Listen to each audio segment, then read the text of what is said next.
أشهد أن محمد رسول الله۔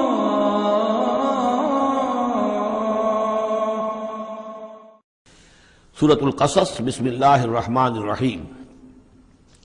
یہ جو 8 صورتیں ہیں ان میں نوٹ کر لیجئے کہ 4 صورتیں یہ ایک مزاج کی ہیں تقریباً۔ سورۃ الفرقان، سورۃ الشعراء، سورۃ النمل، سورۃ القصص، یہ آخری ہے، اس چوکے کے اندر یہ آخری ہے۔ پھر 4 وہ ہیں کہ جن میں وہ بالکل نمایاں قدر مشترک ہے کہ اس میں الف لام میم الف لام میم الف لام میم الف لام میم، تو 4 کے یہ 2 سب گروپس ہیں ان 8 صورتوں کے۔ لیکن پہلے سب گروپ میں سے ایک صورت وہ ہے کہ جو بغیر حروف مقطعات کے ہے، باقی 2 تحسین میم سے، ایک تحسین سے۔ اور ایک نقطہ یہ نوٹ کر لیجئے کہ اکثر و بیشتر صورتیں جو آئی ہیں، طٰہٰ، سورہ طٰہٰ جو ہے اس میں توئے آئی ہے شروع میں، اور اس میں بھی اکثر و بیشتر حصہ حضرت موسیٰ علیہ السلام کے واقعات پر مشتمل ہے۔ یہ تاسین میم، تاسین، ان میں بھی آپ نے حضرت موسیٰ کا ذکر جو ہے ہر صورت کے اندر موجود ہے۔ تو اس میں اشارہ کیا ہے بعض حضرات نے کہ حروف مقطعات جو ہیں ان کی ایک توجیہ یہ بھی کی گئی ہے کہ یہ جو حروف ہیں اب عربی اور عبرانی زبان کے، یہ چیزوں کی اشکال سے اخذ کیے گئے ہیں۔ بعض زبانوں کے حروف جو ہیں وہ آوازوں پر مبنی ہیں، اور بعض کے جو ہے جیسے چینی زبان ہے وہ بھی چیزوں کی شکلوں سے وہ ان کے الفابیٹس بنے ہیں۔ تو عبرانی اور عربی کے بھی جو ہیں وہ اصل میں چیزیں یا اشیاء، ان کی شکلوں سے انہوں نے حروف اپنے اخذ کیے ہیں۔ مثلا توئے کو وہ لکھتے ہیں سانپ کی طرح، وہ سانپ جو ہے اس کا وہ پھن لے کر، اگر جو ناگ جو ہے اس نے پھن اٹھایا ہوا ہے اور نیچے کنڈلی ماری ہوئی ہے، یہ توئے ہے۔ تو تو جو ہے وہ گویا کہ سانپ کی علامت ہے،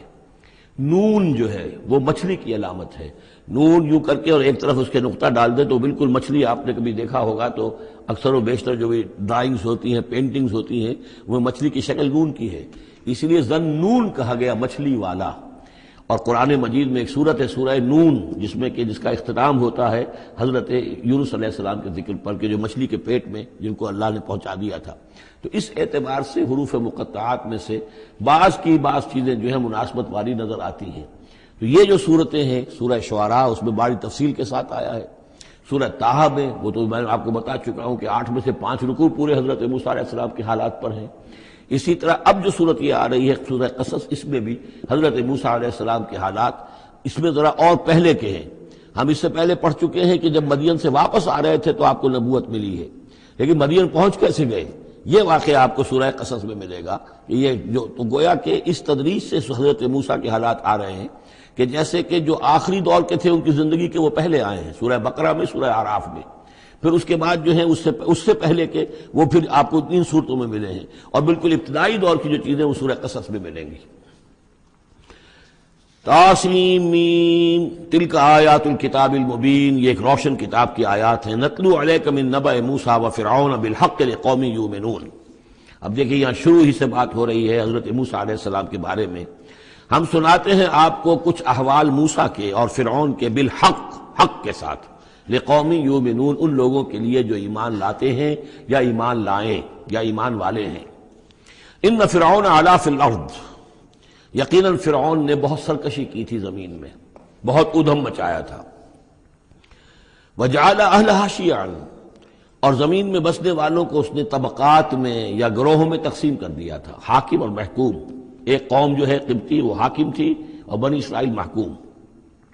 یستضعف طائفۃ منہم، اس نے دبایا ہوا تھا نیچے ایک گروہ کو، بنی اسرائیل کو دبایا ہوا تھا اور شدید ان کے اوپر جو ہے سختیاں ہو رہی تھیں۔ یذبح ابناہم، ان کے بیٹوں کو ذبح کر دیتا تھا، یستحیی نساءہم، اور زندہ رکھتا تھا ان کی بیویوں کو، ان کی عورتوں کو۔ انہ کان من المفسدین، یقیناً وہ فساد مچانے والوں میں سے تھا۔ وَنُرِيدُ أَن نَّمُنَّ عَلَى الَّذِينَ اسْتُضْعِفُوا، اور ہم نے یہ ارادہ کیا کہ ہم احسان کریں ان پر کہ جو دبا لیے گئے ہیں، جنہیں ستایا جا رہا ہے، دبایا جا رہا ہے، پیسا جا رہا ہے، جن پر ظلم ہو رہا ہے، ہم ان پر احسان فرمائیں۔ فی الارض، زمین میں، وَنَجْعَلَهُمْ أَئِمَّةً، اور ہم انہی کو امام بنائیں، اب ان کو دنیا میں طاقت دیں، سربلندی دیں۔ وَنَجْعَلَهُمُ الْوَارِثِينَ، اور انہی کو ہم وارث بنا دیں۔ وَنُمَكِّنَ لَهُمْ فِي الْأَرْضِ، اور ان کو زمین میں تمکن عطا کریں۔ وَنُرِيَ فِرْعَوْنَ وَحَامَانَ وَجُنُودَهُمَا مِنْهُمْ مَا كَانُوا يَحْذَرُونَ، اور دکھا دیں فرعون کو بھی اور حامان کو بھی، حامان ان کا وزیر تھا، اور فرعون کو اور حامان کو وجنودہما، اور ان دونوں کے لشکروں کو، منہم ما کانوا یحذرون، جس چیز سے وہ ڈرتے تھے۔ اب ما کانوا یحذرون میں ایک تو کچھ روایات ہیں جو ہماری تفسیری جو روایات ہیں ان میں کثرت سے آ گئی ہیں، اور وہ یہ ہے کہ خواب دیکھا تھا اس نے کہ اسرائیلیوں میں ایک بیٹا پیدا ہوا ہے، فرعون نے خواب دیکھا تھا کہ جو تمہاری مملکت کو برباد کر دے گا، تمہیں ختم کر دے گا۔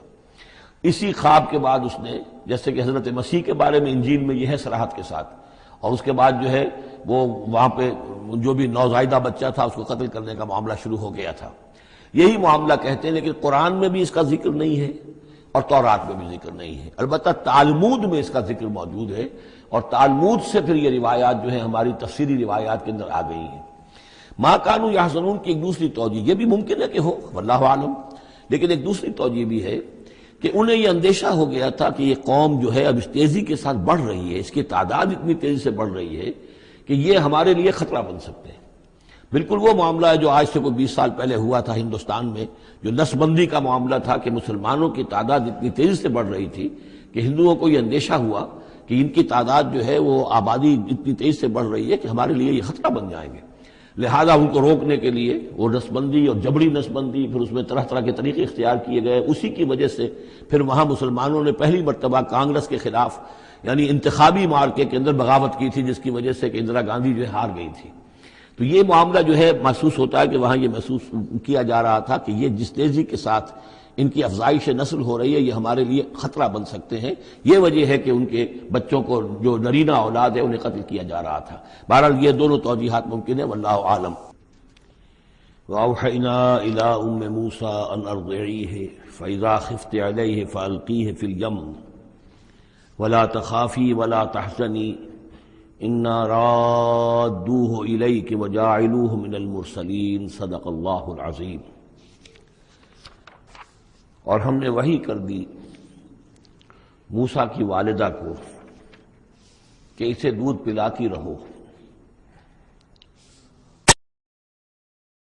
کہ کوئی تلاشی کے لیے لوگ آ رہے ہیں اور کوئی پکڑے جانے کا خوف ہے۔ فَأَلْقِيهِ فِي الْيَمِّ، تو اسے ڈال دینا دریا میں، نیل میں۔ وَلَا تَخَافِي وَلَا تَحْزَنِي، اور کوئی خوف نہ کھانا، کوئی رنجیدہ مت ہونا۔ اِنَّا رَادُّوهُ إِلَيْكِ، ہمارا وعدہ ہے کہ ہم اس بچے کو لوٹا دیں گے تمہاری طرف، تمہارے پاس واپس لے آئیں گے۔ وَجَاعِلُوهُ مِنَ الْمُرْسَلِينَ، اور اسے ہم نے بنانا ہے اپنے رسولوں میں سے۔ فَالْتَقَطَهُ آلُ فِرْعَوْنَ، تو فرعون کے گھر والوں نے اسے اٹھا لیا۔ اسی سے لفظ لقطہ بنا ہے، لقطہ کہتے ہیں کوئی چیز گری پڑی کہیں ہو اس کو اٹھا لیا جائے، تو لقطے کے احکام ہیں پھر شریعت کے اندر۔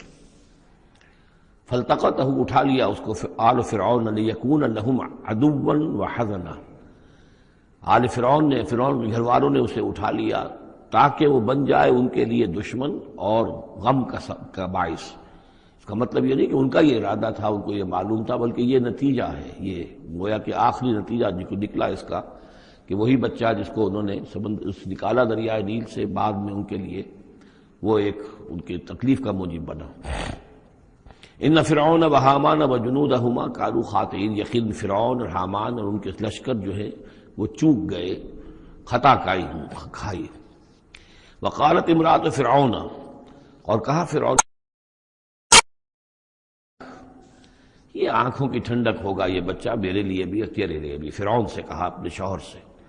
لا تقتلوہ، اسے قتل نہ کرو، عسیٰ ان ینفعنا، ہو سکتا ہے یہ ہمیں کوئی نفع پہنچائے، مفید ہو ہمارے لیے، اور نتخذہ ولدا، بالکل وہی الفاظ ہیں جو امرأۃ العزیز نے کہے تھے حضرت یوسف علیہ السلام کے بارے میں، ہو سکتا ہے کہ اس سے ہمیں کوئی فائدہ پہنچے یا ہم اسے اپنا بیٹا بنا لیں۔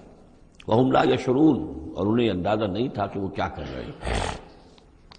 وَأَصْبَحَ فُؤَادُ أُمِّ مُوسَىٰ فَارِغًا، اور ادھر موسیٰ کی والدہ کے جذبات جو ہیں اس کے اندر ہیجان پیدا ہو گیا، ان کا دل جو ہے اڑ گیا، اڑا ہو گیا، یعنی جس کو کہتے ہیں کہ دل کے اندر 100 طرح کے ان کے وسوسے پیدا ہوئے۔ ان کادت لتبدی بہی، وہ تو اس درجے مستر ہو گئی تھی کہ شاید ظاہر ہی کر دیتی، بھانڈا ہی پھوڑ دیتی۔ لولا ان ربطنا علی قلبہا، اگر ہم نے اس کے دل کے اوپر اس کو دل کو مضبوط نہ کر دیا ہوتا، اس کو باندھ نہ دیا ہوتا، ڈھارس نہ دی ہوتی اس کے دل کو، لتکون من المؤمنین، تاکہ وہ ہو جائے ایمان والوں میں سے۔ وقالت لاختہ قصی ہے، اور موسیٰ کی والدہ نے کہا اپنی بیٹی سے جو کہ بہن تھی حضرت موسیٰ کی، کہا اس کی بہن سے ذرا اس کے پیچھے پیچھے چل۔ فبصرت، وہ دیکھتی رہی، بہی اس کو، عن جنب، اجنبی ہو کر، کہ جیسے میرا کوئی تعلق نہیں ہے، لیکن یہ کہ بہرحال اتفاقاً میں بھی دریا کے کنارے جا رہی تھی، میں نے یہ دیکھا ہے کہ صندوق چلا رہا ہے۔ وہم لا یشعرون، انہیں اس کا احساس نہیں ہوا کہ یہ تو جان بوجھ کر پوری طریقے سے یہاں پہنچی ہے، پورے اپنے ارادے کے ساتھ۔ وحرمنا علیہ المراضع من قبل، اور ہم نے حرام کر دی تھی ان پر تمام دودھ پلانے والیاں حضرت موسیٰ پر اس سے پہلے، یعنی یہ کہ اس بہن کے پہنچنے سے پہلے پہلے انہوں نے بہت سی خواتین کو بلایا تھا جو دودھ پلا سکتی تھی اس کو، لیکن کسی کا دودھ جو ہے وہ پینا قبول نہیں کیا حضرت موسیٰ نے۔ یہ ساری چیزیں اللہ کی طرف سے ہیں، اس کی مشیت ہے، اس کی تقدیر سے ہو رہا ہے۔ وحرمنا علیہ المراضع من قبل فقالت، اب یہ پہنچی وہاں تو وہاں تو تشویش تھی، اتنا بچہ اچھا ہے، خوبصورت ہے۔ والقیت علیک محبۃ منی، یہ ہم پڑھ آئے ہیں سورہ طٰہٰ میں، ایسے موہنی صورت کے اس کے اوپر محبت کا پرتاؤ اللہ تعالیٰ نے اپنی محبت کا پرتاؤ ڈالا۔ تو اب وہ تشویش میں تھے کہ کیا ہوگا اس کا، کون دودھ پلائے۔ ابھی میرا خیال ہے کہ فیڈرز تو ابھی ایجاد نہیں ہوئے ہوں گے کہ دودھ پلانے کا کوئی اور نظام ہو۔ قالت، تو اس نے کہا، هل ادلکم علی اہل بیت یکفلونہ لکم، تو کیا میں تمہاری رہنمائی کروں ایک گھر والوں کی طرف کہ جو اس کی کفالت کریں گے، اس کو پال دیں گے تمہارے لیے، وہم لہ ناصحون، اور وہ اس کے خیر خواہ ہیں۔ فرددناہ الی امہ کہ تقر عینہا، تو ہم نے لوٹا دیا اسے اس کی والدہ کی گود میں تاکہ اس کی آنکھیں ٹھنڈی رہیں، ولا تحزن، اور وہ رنجیدہ نہ ہو، ولتعلم ان وعد اللہ حق، اور تاکہ اس کو معلوم ہو جائے موسیٰ کو کہ اللہ کا وعدہ حق ہے، سچا ہے، جو اس نے کہا تھا کہ لوٹا دیں گے وہ لوٹا دیا۔ ولکن اکثرہم لا یعلمون، لیکن اکثر لوگ جانتے نہیں ہیں۔ ولما بلغ اشدہ واستوى آتیناہ حکما وعلما، اور جب وہ پوری قوت کو پہنچا، جوانی کو پہنچا، بھرپور جوانی کو، اپنی پوری پختگی کو پہنچ گیا، استوا، اور وہ گویا کہ تمام جو ان کے ظاہری اور باطنی قوا ہیں وہ پورے ایک اعتدال کے ساتھ جم گئے۔ آتیناہ حکما وعلما، ہم نے اسے حکم اور علم عطا فرمایا۔ اس سے یہ بھی مراد دی جا سکتی ہے کہ اسی وقت ان کو یہ نبوت جو ہے وہ مل گئی، لیکن یہ کہ عام خیال یہ ہے کہ نبوت بعد میں ملی ہے۔ تو حکم، حکمت اور علم دیا۔ وَكَذَلِكَ نَجْزِي الْمُحْسِنِينَ، اور اسی طرح ہم بدلہ دیتے ہیں احسان کی روش اختیار کرنے والوں کو، نیکوکاروں کو۔ وَدَخَلَ الْمَدِينَةَ عَلَىٰ حِينِ غَفْلَةٍ مِّنْ أَهْلِهَا، اور ایک روز وہ داخل ہوئے گاؤں میں، شہر میں، ایسے وقت میں کہ اس کے شہر کے لوگ جو ہیں غفلت میں تھے۔ اب یہ ذہن میں رکھیے یہ محل میں رہتے ہیں، اور محل آپ کو معلوم ہے شہر سے باہر ہوتے ہیں، علیحدہ ہوتے ہیں، اور بستی جہاں پر کہ زیادہ وہ جو بھی ہے ڈاؤن ٹاؤن جسے آج کل کہا جاتا ہے، وہ ان کا شہر کا مرکزی مقام ہوگا، اور یا تو یہ کہ اعلی صبح کا وقت ہوگا جبکہ ابھی لوگ پوری طرح بیدار نہیں ہوئے ہیں، گھروں میں ہیں، یا یہ کہ دوپہر کا وقت ہو کہ جس میں لوگ قیلولہ کر رہے ہیں۔ وہ داخل ہوئے، دخل المدینۃ علی حین غفلۃ من اہلہا، جبکہ اس کے آپ لوگ جو ہیں وہ غفلت میں تھے۔ فوجد فیہا رجلین یقتتلان، تو پایا اس میں دو اشخاص کو لڑتے ہوئے۔ ھذا من شیعتہ، یہ اس کی قوم میں سے تھا، ایک یعنی ایک تو تھا اسرائیلی، وھذا من عدوہ، اور دوسرا تھا کہ جو اس کے دشمنوں میں سے تھا، یعنی وہ قبطی تھا۔ فاستغاثہ الذی من شیعتہ، تو مدد مانگی اور دہائی دی اس شخص نے جو موسیٰ کی قوم میں سے تھا، علی الذی من عدوہ، اس کے مقابلے میں کہ جو دشمن قوم سے تعلق رکھتا تھا۔ فوقظہ موسیٰ، تو حضرت موسیٰ نے اس کی مدد کے لیے اقدام کیا اور ایک مکہ رسید کیا اس کو، فقضى علیہ، اور اس کا کام تمام کر دیا، اس ایک ہی ضرب سے وہ شخص ہلاک ہو گیا۔ قال ھذا من عمل الشیطان، اب تنبہ ہوا کہ یہ تو شیطان کا معاملہ ہو گیا، شیطان کا عمل ہوا۔ انہ عدو مضل مبین، ان کی نیت قتل کرنے کی نہیں تھی، لیکن یہ ہے کہ وہ ضرب ایسی شدید لگی کہ وہ مر گیا۔ انہ یقیناً شیطان جو ہے وہ تو دشمن ہے اور گمراہ کرنے والا ہے کھلا۔ قال رب انی ظلمت نفسی فاغفر لی فغفر لہ، انہوں نے عرض کیا اللہ سے، پروردگار میں نے ظلم کیا اپنی جان پر، پس مجھے بخش دے، اور پس اللہ نے اسے بخش دیا۔ انہ هو الغفور الرحیم، یقیناً وہ غفور ہے اور رحیم ہے، بخشنے والا، رحم فرمانے والا۔ قال رب بما انعمت علی فلن اکون ظہیرا للمجرمین، تو اب انہوں نے وعدہ کیا پروردگار تو نے جو مجھ پر انعام فرمایا اور مجھے بخش دیا ہے تو میں اب آئندہ کبھی بھی مددگار نہیں بنوں گا کسی بھی مجرم کا، کسی غلط کار شخص کا۔ فاصبح فی المدینۃ خائفا یترقب، اب صبح کے وقت ان پر جو ہے شہر کے اندر وہ صبح ہوئی، انہیں صبح کو جب اٹھے خائفا، اب خوف طاری تھا کہ مجھ ایک شخص قتل ہو گیا ہے، کس نے قتل کیا ہے، بہت کافی دھوم مچی ہوئی ہوگی، کس نے قتل کیا ہے، قاتل کون ہے، اب یہ کہ راز کھل نہ جائے، لوگوں کو معلوم نہ ہو جائے۔ خائفا یترقب، خوف زدہ بھی تھے اور ادھر ادھر دیکھ رہے تھے چوکنے ہو کر کہ کہیں سے کوئی آہٹ، کوئی کسی جگہ سے کوئی ایسی بات تو نہیں آ رہی کہ میرا جرم معلوم ہو گیا ہو۔ فَإِذَا الَّذِي اسْتَنصَرَهُ بِالْأَمْسِ يَسْتَصْرِخُهُ، تو اچانک دیکھا کہ وہی شخص جس نے کل ان سے مدد مانگی تھی وہ پھر چلا رہا ہے، فریاد کر رہا ہے کہ میری مدد کیجیے۔ قال له موسیٰ انک لغوی مبین، حضرت موسیٰ علیہ السلام نے فرمایا کہ مجھے معلوم ہوتا ہے کہ تم ہی زیادہ شریر ہو، صریح، کل بھی تمہاری لڑائی ہو رہی تھی قبطی کے ساتھ اور میرے ہاتھوں وہ قبطی مارا گیا بغیر میرے کسی ارادے کے، آج پھر تم نے ایک جھگڑا مول لے رکھا ہے، تو معلوم ہوتا کہ تم ہی ہو غوی، حد سے بڑھنے والے اور مبین، کھلا۔ فلما اراد ان یبطش بالذی هو عدو لہما، یہ بات تو کہی اس اسرائیلی سے، لیکن کوشش یہ کی، ارادہ کیا کہ دوسرا جو دشمن قوم سے تھا اس کو پکڑ لے، یعنی جو زیادتی کر رہے تھے، اب مارا نہیں لیکن پکڑنے کے لیے، تاکہ وہ شخص جو ہے اسرائیلی کو مار نہ سکے، تو اس کو پکڑے، آگے جب بڑھے کہ اس کو پکڑے، وہ یہ شخص سمجھا اس اسرائیلی کی غالباً مجھے سزا دینے کے لیے آ رہا ہے، جو کہا یہ تھا کہ انک لغوی مبین، تو چونکہ اس الفاظ اس کی طرف تھے اور پکڑ رہے تھے اس کو، اس نے سمجھا کہ مجھے پکڑنے کے لیے یہ اقدام کر رہے ہیں۔ قال یا موسیٰ، اب وہ خود بول اٹھا، چیخ اٹھا، اس نے کہا اے موسیٰ ترید ان تقتلنی، کیا تم چاہتے ہو کہ مجھے قتل کر دو، کما قتلت نفسا بالامس، جیسے کہ تم نے ایک جان کو کل قتل کر دیا تھا۔ گویا کہ خود اس نے بھانڈا پھوڑ دیا کہ وہ کل جو قتل ہوا تھا وہ اصل میں موسیٰ علیہ السلام کے ہاتھوں ہوا۔ ان ترید الا ان تکون جبارا فی الارض، اے موسیٰ واقعتاً تمہارا جو ارادہ ہے وہ صرف یہ ہے کہ تم زمین میں زبردستی تم بڑے یہاں پر جابر بن جاؤ، وما ترید ان تکون من المصلحین، اب چونکہ وہ شریر شخص تھا، خود بدماش تھا، چاہے اسرائیلی تھا، لیکن اس کا جو کردار سامنے آ رہا ہے وہ یہ ہے، وما ترید ان تکون من المصلحین، اور تم نہیں چاہتے کہ تم مصلحین میں سے بنو، اصلاح کرنے والوں میں سے۔ وجاء رجل من اقصى المدینۃ یسعی، اب یہ کہ ہو سکتا ہے عین اسی وقت ایسا ہوا ہو یا کچھ دنوں کے بعد ہوا ہو، آیا ایک شخص دوڑتا ہوا مدینے کے پرے سے، اقصى المدینہ، مدینے کا دور کا حصہ تھا، وہی جیسا کہ میں نے عرض کیا ہوں کہ ان کے محلات اور بڑے بڑے سرداروں کے وہ تو باہر کے قرب ہوں گے اور وہیں پر فرعون کا محل بھی ہوگا، وہاں سے ایک شخص دوڑتا ہوا آیا، جاء رجل من اقصى المدینۃ، شہر کے پرلے سرے سے ایک شخص آیا، یسعی دوڑتا ہوا، قال یا موسیٰ، اور اس نے یہ کہا کہ اے موسیٰ ان الملأ یأتمرون بک، یہ جو درباری لوگ ہیں، جو سردار ہیں قوم کے، وہ اس وقت مشورہ کر رہے ہیں تمہارے بارے میں لیقتلوک، کہ تمہیں قتل کر دیں، یعنی اب وہاں پر ہو رہی ہے، یہ قرارداد پیش ہو چکی ہے اور تمہارے قتل کے اوپر ان کا اتفاق ہونے والا ہے، یعنی یہ کہ اب یہ کھل بھی گیا کہ انہوں نے ان کے ہاتھوں ایک قبطی مارا گیا ہے۔ ویسے بھی وہ سمجھتے ہوں گے کہ یہ جو ہماری ایک غلام قوم کا ایک فرد جو ہے، ہم نے چونکہ اپنے ہاں ہی رکھ کر اسے پالا ہے تو اس کے اندر اتنی سرکشی پیدا ہو گئی ہے،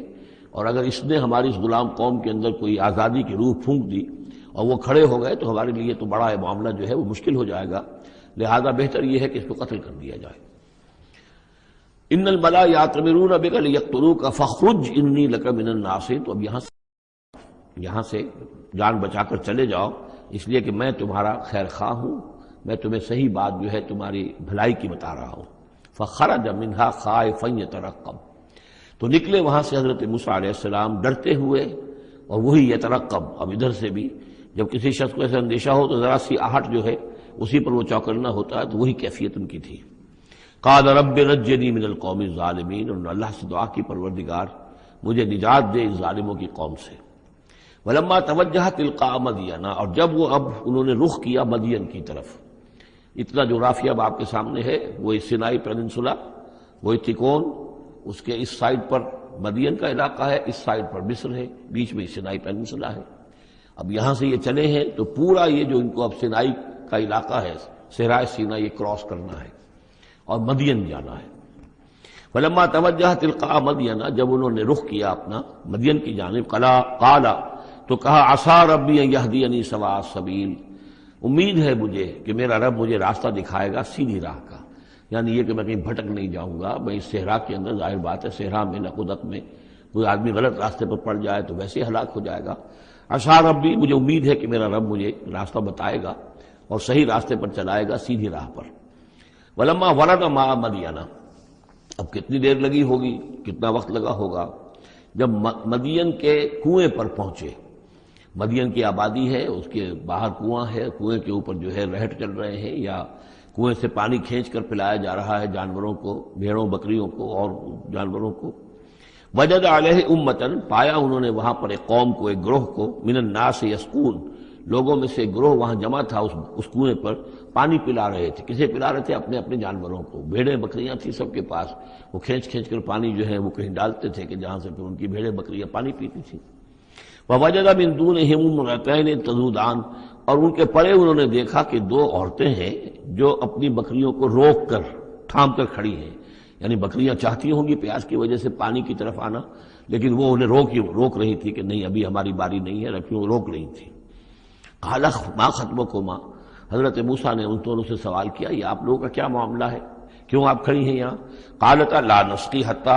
یصدر الرعاء، انہوں نے کہا کہ ہم نہیں اپنے اس گلے کو پانی پلا سکتی جب تک کہ یہ تمام چرواہے چلے نہ جائیں۔ یہ چرواہے جو ہیں پانی پلا کے جب چلے جاتے ہیں اپنے اپنے گلوں کو لے کر، پھر ہم جاتی ہیں اور جا کر اپنے ان بھیڑوں بکریوں کو پانی پلاتی ہیں۔ وہ ابونا شیخ کبیر، ہمارا والد جو ہے وہ بہت بوڑھے شخص ہیں، ضعیف ہیں، مطلب یہ کہ کوئی مرد، جوان مرد ہے نہیں، والد ہیں گھر میں تو وہ بوڑھے ہیں، یہ کام جو کہ مردوں کی کرنے کا تھا وہ ہمیں عورتوں کو کرنا پڑ رہا ہے۔ اب ظاہر بات ہے کہ ان چرواہوں سے کون جھگڑے، تو اس لیے کہ ہم اس میں جو ہے اپنی باری کے معاملے میں ہم نے یہی طے کیا ہوا کہ یہ سب پانی پلا کے چلے جائیں اپنے اپنے ریوڑ لے کر، تو پھر ہم پانی پلاتی ہیں۔ فسقا لہما، حضرت موسیٰ علیہ السلام تو تھے قوی ہیکل تھے، انہوں نے کہا نہیں، ان کی وہ غیرت جو ہے، انہوں نے پانی پلایا، ادھر ادھر ہٹایا ان کو جو بھی چرواہے تھے، اور ان کو پانی کھینچ کر پلایا ان کی بھیڑوں بکریوں کو۔ ثم تولی الی الظل، اب وہ تو لے کر اپنی بھیڑوں بکریوں کو چلی گئی اپنے گھر، اور یہ پھر کسی سائے کی طرف انہوں نے رخ کیا، پھر مڑے ایک سائے کی طرف، کسی درخت کے سائے میں جا کر بیٹھ گئے، اور انہوں نے اب دعا مانگی۔ قال رب انی لما انزلت الی من خیر فقیر، یہ بڑی اہم دعا ہے، یاد کر لینی چاہیے۔ اے اللہ جو خیر بھی تو میری جھولی میں ڈال دے میں اس کا محتاج ہوں۔ یہ انتہائی عاجزی کی دعا ہے۔ اب ایک شخص ہے، محل میں پلا بڑھا، وہاں سے نکل کے بھاگا ہے جان بچا کر،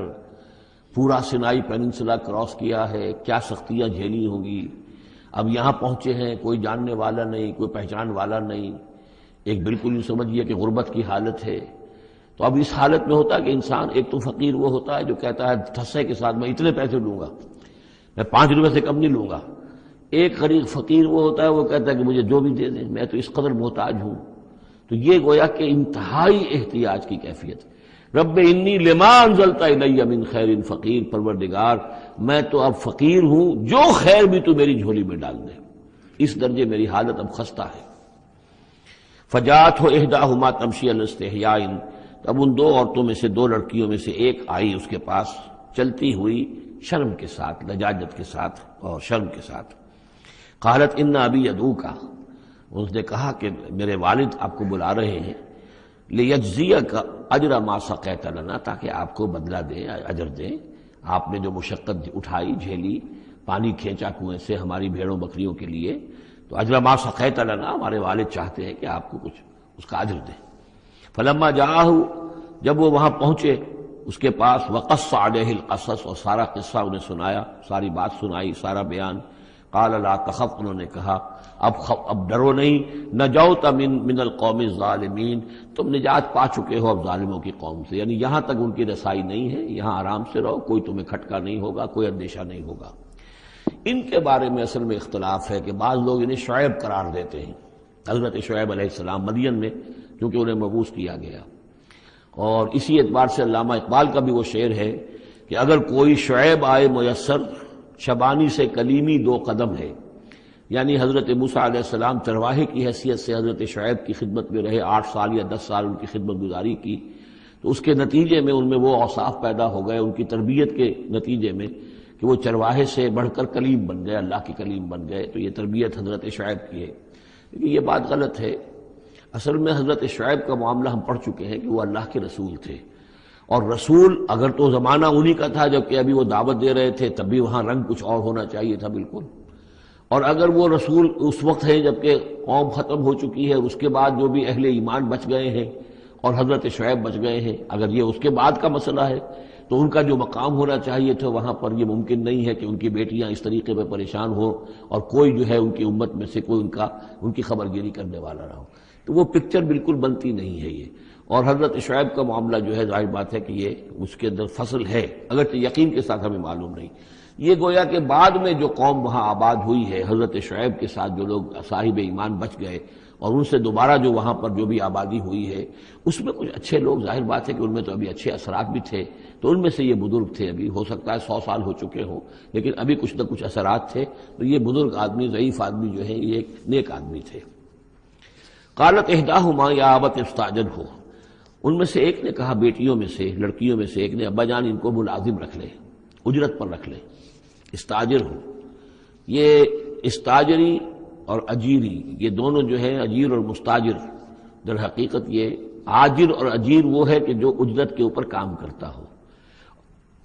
اور مستاجر وہ ہے جو کسی کو اجرت پر کام کرنے کے لیے رکھے۔ استاجر، مستاجر اس سے اس میں فاعل بنے گا۔ ہمارے ہاں عام طور پر غلط العام میں اجیر اور آجر کو یوں کہتے ہیں کہ آجر تو وہ ہے کہ جو کسی کو اجرت کے پر رکھے، اور اجیر وہ ہے جو اجرت پر کام کرے، حالانکہ عربی میں ان دونوں کے معنی ایک ہی ہیں، آجر اور اجیر، ایک اس میں فاعل ہے، ایک صفت مشبہ ہے، دونوں کا مفہوم ہے اجرت پر کام کرنے والا، اور جو اجرت پر کام لیتا ہے وہ مستاجر ہے۔ یا ابت استاجر ہو، ابا جان ان کو ملازم رکھ لیں۔ ان خیر من استاجرت القوی الامین، یقیناً بہترین آدمی جسے ملازم رکھا جائے وہی ہوتا ہے جو القوی ہو، طاقتور ہو۔ وہ دیکھ لیا تھا کہ حضرت موسیٰ علیہ السلام سے کوئی جو ہے وہ وہاں کے چرواہوں میں سے کسی نے الجھنے کی کوشش نہیں کی، وہ ڈر کے ادھر ادھر ہو گئے اور کسی نے جو ہے ان کو روکا نہیں، تو طاقت والے بھی ہیں اور امین ہیں۔ انہوں نے یہ مشاہدہ کر لیا تھا کہ کوئی بری نگاہ حضرت موسیٰ نے نہیں ڈالی ہوگی ان لڑکیوں پر، تو ظاہر بات ہے کہ اس معاملے میں تو عورت کا جو ہے احساس بہت بیدار ہوتا ہے کہ کسی مرد کی عورت کس قسم کی نگاہ جو ہے کس قسم کی ہے جو اس پر پڑ رہی ہے، تو اسے چونکہ ذاتی تجربہ ہو چکا تھا کہ ان کے اندر وہ امانت پوری موجود ہے اور کسی درجے میں بھی نگاہ کی خیانت بھی ان میں نہیں ہے۔ تو جس شخص کی نگاہ میں خیانت نہیں ہے وہ اور کسی معاملے میں کیا خیانت کرے گا؟ کہ قالت احداہما یا ابت استاجر ہو ان خیر من استاجرت القوی الامین، ابا جان ان کو ملازم رکھ لیجئے، اس لیے کہ ملازمت کے لیے بہترین شخص وہی ہوتا ہے جو طاقتور بھی ہو، کام کر سکے خوب، اور یہ کہ امین ہو، اعتبار کے قابل ہو۔ قال انی ارید ان انکحک احدی ابنتی ہاتین، انہوں نے کہا وہ صاحب جو بزرگ ہیں شیخ مدین کہ میں یہ ارادہ رکھتا ہوں، میرا خیال ہے کہ اپنی بیٹیوں میں سے ایک کو تمہارے نکاح میں دے دوں اے موسیٰ، علی ان تأجرنی 8 حجج، لیکن اس پر کہ تم 8 سال تک میرے ہاں اجرت پر کام کرو، میری ملازمت کرو۔ یہ جو مہر کا معاملہ ہے یہ پھر پچھلے زمانے میں ایسا ہی ہوگا جیسے آج کل پٹھانوں میں بھی ہوتا ہی ہے ابھی، کہ وہ مہر جو ہے وہ والدین لے لیتے ہیں رقم جو ہے، گویا کہ وہ اس لڑکی کو جو پالا ہے پوسا ہے تو یہ در حقیقت اس کا بدل ہے وہ جو لے رہے ہیں کہ ہم نے اس کو پالا پوسا، آپ تمہارے حوالے کر رہے ہیں تو ہمیں اس کی رقم دو، جبکہ اسلام میں آ کر اس کو بدل دیا گیا ہے، مہر جو ہے لڑکی کا حق ہے، وہ اس کے والدین کا حق نہیں ہے۔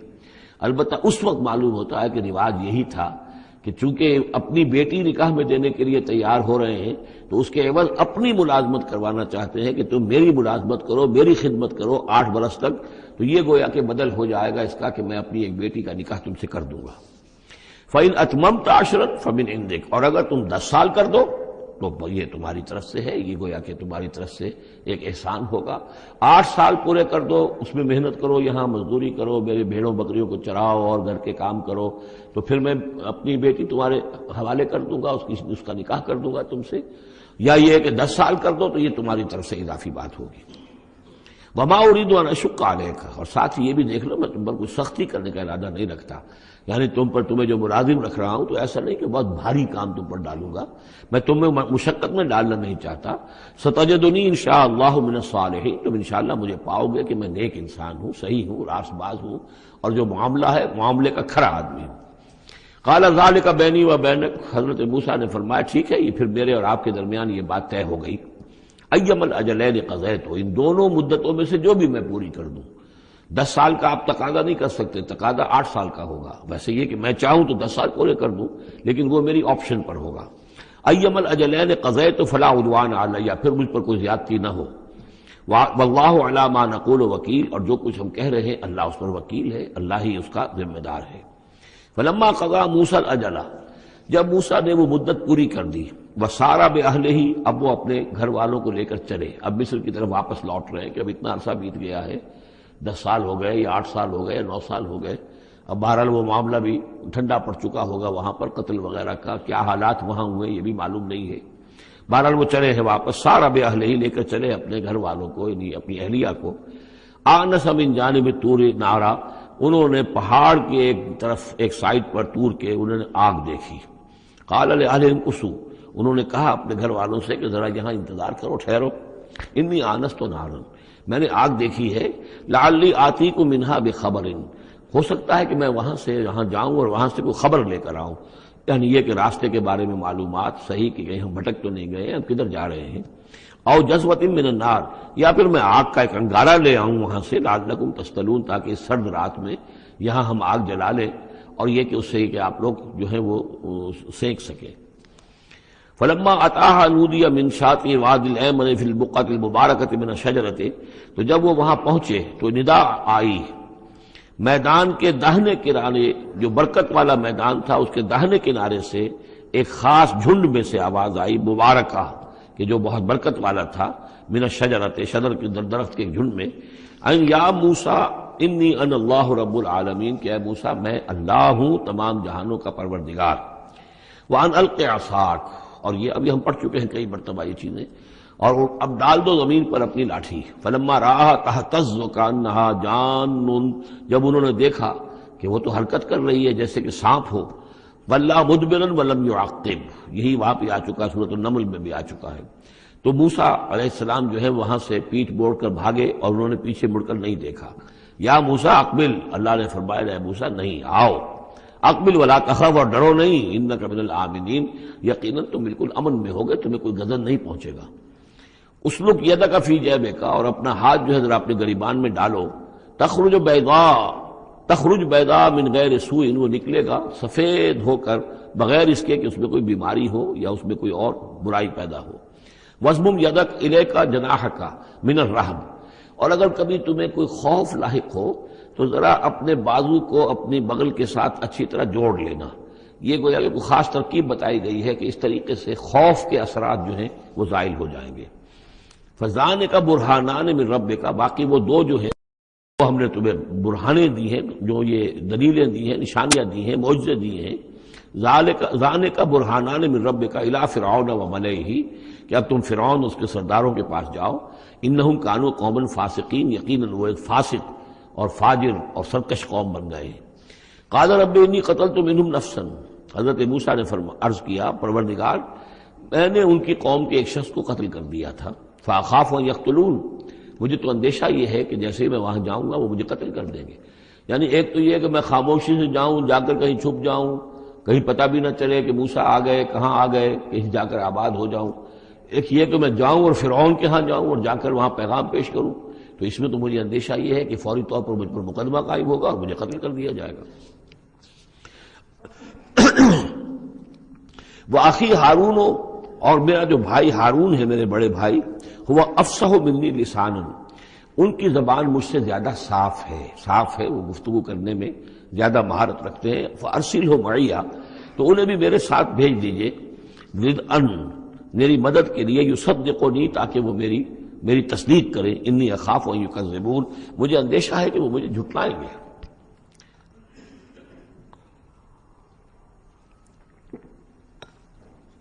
قال سنشد عضدک باخیک، اللہ تعالیٰ نے فرمایا ٹھیک ہے، ہم تمہارے بازو کو مضبوط کریں گے تمہارے بھائی کے ذریعے سے۔ وَنَجْعَلُ لَكُمَا سُلْطَانًا، اور ہم تمہارے لیے دونوں کے لیے ایسا روب تمہارے اندر پیدا کر دیں گے، فَلَا يَصِلُونَ إِلَيْكُمَا،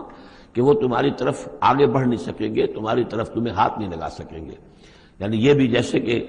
ایک وقت میں ہم نے تمہارے چہرے پر ایسی محبت کا پرتو ڈال دیا تھا کہ کوئی آپ کو قتل نہیں کر سکا، اسی طریقے سے اب ہم ایک ایسا روب جو ہے آپ کی شخصیت کے اندر، تمہاری شخصیت کے اندر پیدا کر دیں گے تم دونوں کی، کہ کوئی شخص تمہارے خلاف کوئی اقدام نہیں کر سکے گا۔ بِآیاتنا انتما ومن اتبعکم الغالبون، اور یقیناً ہماری آیات کی بدولت تم دونوں اور جو بھی تم دونوں کی پیروی کریں گے وہی غالب رہیں گے۔ فلما جاءهم موسیٰ بآیاتنا، تو جب موسیٰ پہنچے ان کے پاس ہماری آیات کے ساتھ، بینات، روشن آیات لے کر، قالوا ما ھذا الا سحر مفترى، انہوں نے کہا یہ تو نہیں ہے کچھ بھی سوائے اس کے کہ جادو ہے جو افترا ہو رہا ہے، گھڑا ہوا ہے۔ وما سمعنا بھذا فی آبائنا الاولین، اور ہم نے ایسی کوئی بات اپنے پہلے آباء نہیں سنی۔ نئی بات لے کر آئے ہو کہ اللہ جو ہے اس کائنات کا خالق، اس نے کسی کو رسول بنا کر بھیجا ہے اور وہ اس کا نمائندہ ہے اور اس کی بات ماننی پڑے گی، ہم نے تو یہ بات پہلے کبھی سنی نہیں ہے۔ وقال موسیٰ ربی اعلم بمن جاء بالہدی من عنده، موسیٰ نے کہا میرا پروردگار خوب جانتا ہے کہ کون ہدایت لے کر آیا ہے اس کے پاس سے، یعنی اللہ کے علم میں ہے۔ ومن تکون له عاقبۃ الدار، اور میرا رب جانتا ہے کہ کس کے لیے ہے آخرت کا گھر۔ انہ لا یفلح الظالمون، یقینا ظالم فلاح نہیں پاتے۔ وقال فرعون یا ایھا الملأ ما علمت لکم من الہ غیری، اور کہا فرعون نے کہ اے میرے سرداروں، اے میرے درباریوں، سرداروں، ما علمت لکم من الہ غیری، میں نہیں جانتا تمہارے لیے اپنے سوا کوئی الہ، میں الہ ہوں تمہارا، میں مالک ہوں، میں خالق تو نہیں لیکن میں ایک رب ہوں یہاں، اس معنی میں کہ میرا حکم ہے، میری حکومت ہے، میری مرضی چلتی ہے، میرا اختیار ہے، اس کے سوا میں کسی کو رب ماننے کو تیار نہیں، کوئی الہ ماننے کو تیار نہیں۔ ما علمت لکم من الہ غیری فاوقد لی یا حامان، تو اے حامان ذرا آگ دے، بھٹا جو ہے اینٹوں کا، اس میں جو تین جو گارے کی اینٹیں ہیں ان کو ذرا پکاؤ بھٹے کے اندر، آگ لگاؤ۔ فاجعل لی صرحا، اور پھر میرے لیے ایک بہت بڑی عمارت بناؤ۔ لعلی اطلع الی الہ موسیٰ، یہ موسیٰ جو کہتا کہ اللہ ہے اور وہ آسمانوں پر ہے، تو میں ذرا اونچا ہو کر دیکھوں تو صحیح، جھانکوں تو صحیح آسمانوں میں، ایک ایسی اونچی عمارت کے اوپر چڑھ کر کہ میں دیکھوں کہ میں موسیٰ کے الہ کو میں جھانکنے کی کوشش کروں۔ وانی لاظنہ من الکاذبین، اور میں تو سمجھتا ہوں کہ وہ جھوٹ بول رہا ہے۔ واستکبر ہوا وجنودہ، استکبار کیا، گھمنڈ کیا، تکبر کیا اس نے بھی اور اس کے لشکروں نے بھی، فی الارض، زمین میں، بغیر الحق، نا حق، انہیں کوئی اختیار، کوئی حق اس کا حاصل نہیں تھا۔ وظنوا انہم الینا لا یرجعون، اور انہوں نے یہ گمان کیا کہ وہ ہماری طرف لوٹائے نہیں جائیں گے۔ فاخذناہ وجنودہ فلمزناہم فی الیم، تو ہم نے پکڑا اس کو اور اس کے لشکروں کو اور ہم نے ان کو پھینک دیا پھر سمندر میں۔ فانظر کیف کان عاقبۃ الظالمین، تو دیکھو کیسا انجام ہوا ظالموں کا۔ وجعلناہم ائمۃ یدعون الی النار، اور ہم نے انہیں بنا دیا امام کہ جو لوگوں کو آگ کی طرف بلانے والے تھے، یعنی فرعون اور اس کے درباری لوگوں کو آگ کی طرف بلانے والے بن گئے۔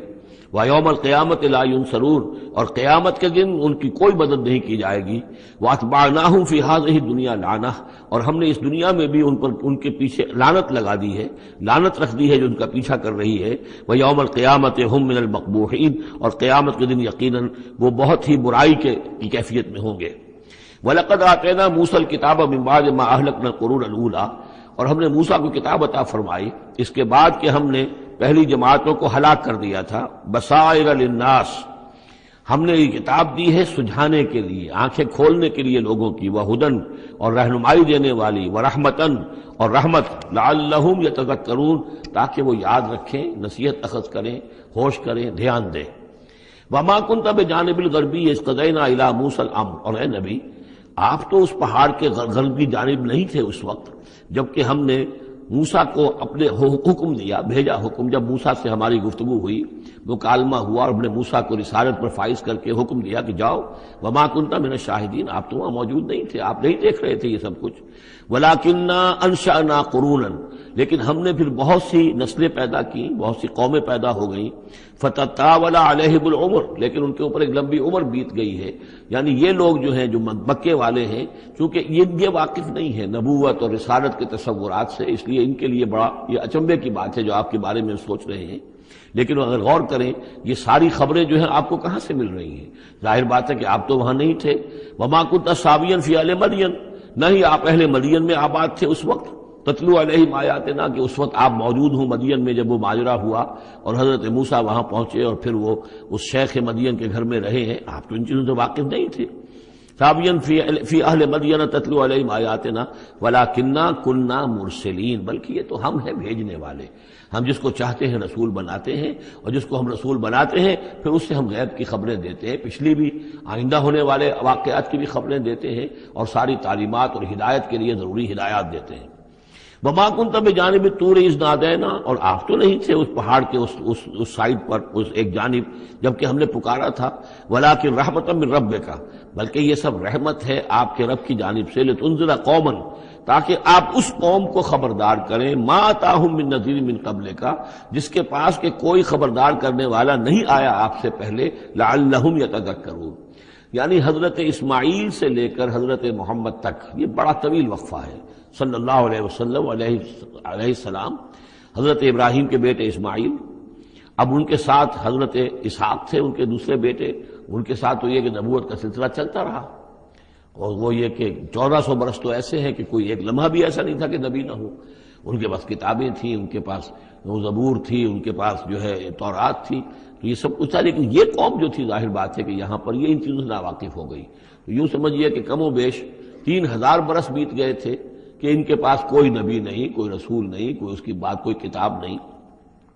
تو اب ہم نے یہ چاہا کہ ہم آپ ان کو